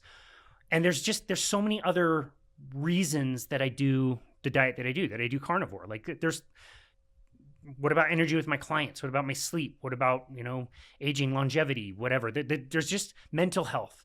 There's lots of different reasons that I do that. And unfortunately, I've been sitting by my phone for these 2 years that we've had this NHL hockey team in Utah, the Utah Mammoth. They have not called, Dave. I am beside myself. They're here now. I've got the jersey. I've got my stuff. I'm ready to go. What more do they need? What do you need? Come on. They haven't called. So all that to say, like, performance is important to me. I want to play well. I'm competitive and I love it, and I want to do really well. I want to be good at cycling. But there's so many other reasons that I do it that if it did cost me a little bit of performance, I probably wouldn't care that much. Yeah, well, obviously, at a minimum, what you're kind of conveying is if it is having an impact on your performance, it's at a level for which it's difficult for you to detect. Yeah. Right. Which is very meaningful. When I'm the most militant on keto, I usually feel the best. I have the best sleep. I have the best just about everything. And I'm very upfront that I bounce between keto and low carb. But knowing that, and this is a place of fascination for me, isn't enough all by itself. A lot of times, for example, if I'm traveling, I'm not as strict with my diet. Although it's interesting, I have adopted something now that might be helping with that. There's I don't want this to sound like an ad because I don't have any sponsors other than On Your Labs, us. But I was at Hack Your Health, which is a conference. Originally was a more keto-centric conference. And I tried some samples of carnivore snacks. Have you tried these? Yeah. Yeah. They're freaking delicious. They're so delicious. And they're just meat and salt. And so I'm trying it at their booth. And you know how these conferences are. You can go around and try the samples of different things. And usually if something stands out, it's like a new keto sweet thing or something like that. But anything that's jerky related, like my main issue with jerky related kinds of compositions is that they're too chewy, they're too tough. And the carnivore snacks, what I liked was it had like just the right amount of give, just the right amount of crispiness and delectableness. But I'm trying it, I'm like, oh my gosh, this is really good. And it's just meat and salt. And I'm looking at their ingredients, I'm like, yep, it's just meat and salt. I'm like, so how much is it? It's not cheap. No. But here's where I'm going to sound like a commercial for them. At that conference, I go, well, that was nice. It's nice to do that. But it haunted me. Like I kept going, I really want to try it again. I really do love that it's packaged. Like I love the concept of something that's just like grabbable because I do like to snack more than many other people in this space. So I went ahead and did like an order, and I ordered a whole bunch of different types, and I kind of landed on the brisket. And oh man, it really is good. Pretty good. It really is not cheap. And I don't want to misquote their price now, but I'll just say it comes to something like, I want to say $7 or $8 an ounce or something like that. Yeah. Once you work out the math. But I also and I was sharing this with my wife as I'm like working through this, because we're just making all these jokes about, well, you know, if I decide that I'm going to be eating this, then she would finish the sentence and be like, living in your car? Because I'm not moving. That's her regular go-to line. But I kept going, you know, here's the thing. If I'm going to have something out of a bag, especially like when I'm traveling, it's just not going to be as good. Objectively, the delta difference is going to be enormous, because it's going to be like, I don't know, it's going to be like a hot dog off a roller, you know, that's in a 7-Eleven, or it's going to be a Quest thing, something, I don't know. But I kept thinking, maybe I could try traveling with these. And I did.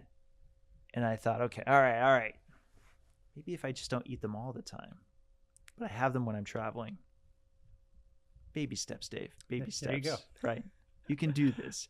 And it allowed for me to, at least with the last few trips, be much more low carb than I would have been were it not for having it. So, you know, I hate to concede that I'm at a stage in my life right now where I have so many plates in the air that it put me in this weird position that I wasn't in 2016, 2017, et cetera, where I was all militant low carb, and particularly like very low carb, that I allow for more leverage, but it's not strictly about, you know, cheating for cheating's sake. A lot of times it's literally just trying to work out the timing. That maybe the trade-off's worth it. There you go. You know? Yeah. I don't know. What are your go-to for when you're traveling? I'm actually curious about this one. Fasting. See? I skip the whole thing. That's good though. A lot of people could do that. I'll concede I have a tough time just straight fasting. Sounds like you're snacking a little bit more, which is fine. Yeah. So I will always, like, if I go to a conference, I'll have hard-boiled eggs prepared. That come with me. They almost always get stopped at TSA, but that and like a stick of butter. Because they just never see it. Yeah. I'm guessing. Yeah. This seems like a bomb. I call it my cholesterol kit. I've run into the same thing that you have with jerky. Not only is it very expensive, but it's also really hard to find ones that don't have a whole bunch of crap in there. Yeah. Got a dehydrator. I didn't want to add one more kitchen thing, but I got a dehydrator, and within like one batch, it paid for itself. You get to control the process the whole time. There's a meat slicer that you can buy that works on like frozen meat, and it just slices it as thin or as thick as you like, sits in the food dehydrator. It's got like shelves. And within a day, 8 hours, you have your own kind of snacks. You can make a few pounds at a time, and it is pennies on the dollar. So that's one thing I like to do, just season them up with whatever, and that's at least something that will hold me over for a time. Our mutual friend, Jenny Middich. Yay, Jenny Middich. She's awesome. Did a presentation at COSI all about sardines and sardine fasting, and she finally convinced me to try sardines. And so yesterday I even went to... Sardines are having a moment. I swear. Sardine marketers are doing really good work these days. I finally tried them. This is funny. It was like a week or two ago, and I put them in a grocery bag with all the things she told me to have with them to kind of take away the taste and the smell. So I had red wine vinegar, I had 2 different kinds of hot sauce, I had soy sauce, mustard, and I didn't even want it in the house. Like, this thing was going to stink up the house. So I take this bag, I'm walking out the front door. My wife's like, "Where are you going?" I'm like, "I'm going to go eat sardines at the park." She's like, What are you talking about? I walk up to the park, and I'm like hesitating and like holding it away from my face. I open my first tin, and they smell it. I'm like, "Oh, that's not bad at all." Yeah. I had one and was like, okay, that's tolerable. And then I had my second one, and I'm like, that's actually pretty good. My favorite combination was really flaky salt and lemon. Made it taste like really refreshing. And 2 days ago, I went to World Market and bought a bunch of like different exotic ones that come from all over, ones that she recommended. So that moving forward will be a nice snack that I will have. But yeah, I think my favorite thing, and I'm doing it right now, is really fasting. If you're on vacation, you don't want to lose a lot of time sitting down, eating, when you could be out sightseeing or doing other fun things. And once you are keto adapted, fasting becomes a great option. It's true. and a number of people, by the way, are just like you, where they can just say, and let's face it, you can't get any lower carb than not eating anything at all. Yeah, that's right. I want to get one more question in, which is one of my favorite questions to ask when I remember to ask it, which is, in the last year, is there anything that you can think of that is reasonably significant that you've changed your mind on? I feel like I'm changing my mind all the time. Yeah, I don't even know if I have an opinion one way or the other on this, but it's something I think about constantly. Like, am I pitching a stricter version of a carnivore diet too much, or am I pitching it not enough? You know what I mean? Because I see people and I'm like, you know what? This is already really hard to eat low carb. They don't need to tighten up the amount of plants they have in their diet. They have some broccoli. Like, it's just not that big of a problem. And then I notice with some people, things that they're including in the diet that I think is kind of benign, but maybe it's not. And maybe I'm also doing a disservice by not talking about carnivore as much, because of course I talk about it, I coach it, but I don't like force it on people. And that's one thing I oscillate on all the time is like, look, dude, ease off. If somebody's having some Brussels sprouts, like, not that big of a deal. And then I'll see something with them and think, boy, maybe it is that last little bit of Brussels sprouts that causes X, Y, and Z that they're complaining about. So I don't have a where am I right now. I just know that if you ask me 5 minutes from now, I'll come up with a different answer. Tell you something completely different. That's something that is on my mind a lot. So I don't know. That's not bad though. Well, first of all, I don't love when people are going, I've been doing this for 30 years and I've been saying this all along, as though they figured it out all that time ago. Then already I'm like losing a lot of trust, because I'm going, so you've had no evolution of thought at all. Like, there hasn't been anything that you've said, well, I got this wrong 30 years ago. Because I certainly get things wrong that I go, I want to adjust this and change this. So, but to your point, I've ran into this a number of times where I always come back to consider a trial period. Consider a trial period in order to get information. So if I can, I'll try to talk you into 30 days. If I can't talk you into 30 days, I try to do at least 14 days. But if you get your blood work at the beginning, get your blood work at the end, you got information. And you also find out something that you can only find out with an extreme diet, by knowing that you're going to do it for a limited amount of time. So that's when I try to make the pitch for full carnivore, for the purpose of seeing exactly what we're talking about. Let's say they love Brussels sprouts. I'm like, could you just not have them though for 30 days? No? Okay, 14 days, but 14 days is my final offer. Let's at least get to 14 days, because you may have a food intolerance that you don't realize. And of the food intolerances that I'm aware of, while things like, say, red meat and eggs can come up, generally speaking, I tend to find that's not the case. Right.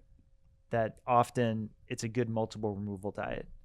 And only after you've removed things and you've removed them for a while, then precipitously reintroduce them, do you actually get to find out if you had a true intolerance. It's one of the best ways. Yeah.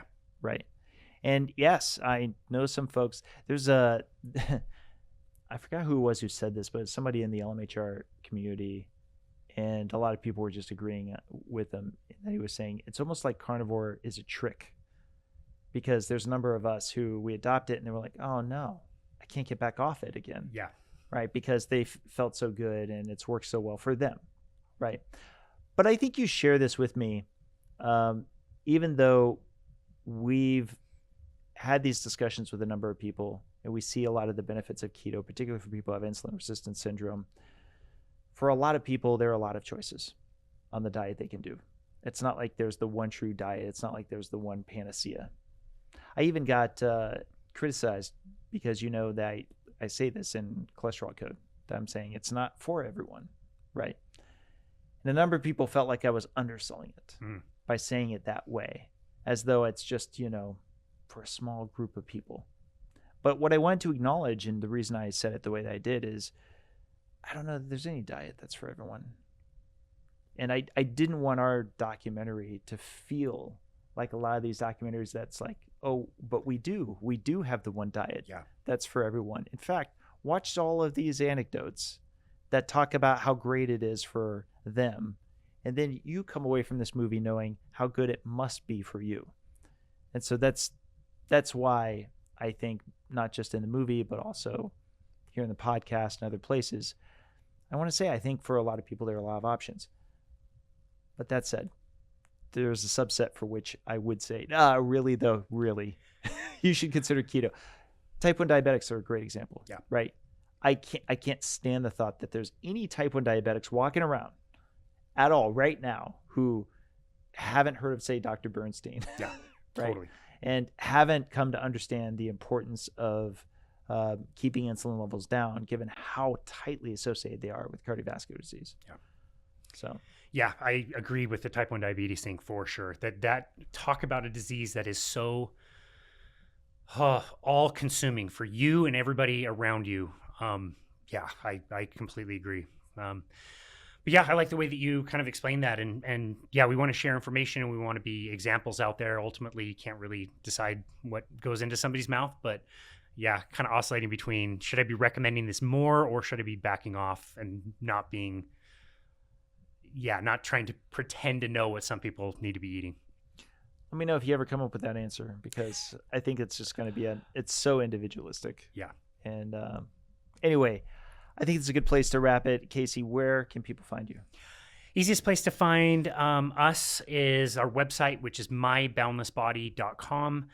The website has lots of different resources. All our social media will be there. The podcast will be there. I have included some of the meal plans that we were using that were so successful. People can download those there. And also the very first thing that somebody can see is a book now button that people can click and they can book a consultation with us for free. We chat with people all over the world. We can talk about, their health and fitness goals, whether it be, lifting weights, endurance sport, diet, all that kind of stuff. So yeah, they can find that. And that again is myboundlessbody.com.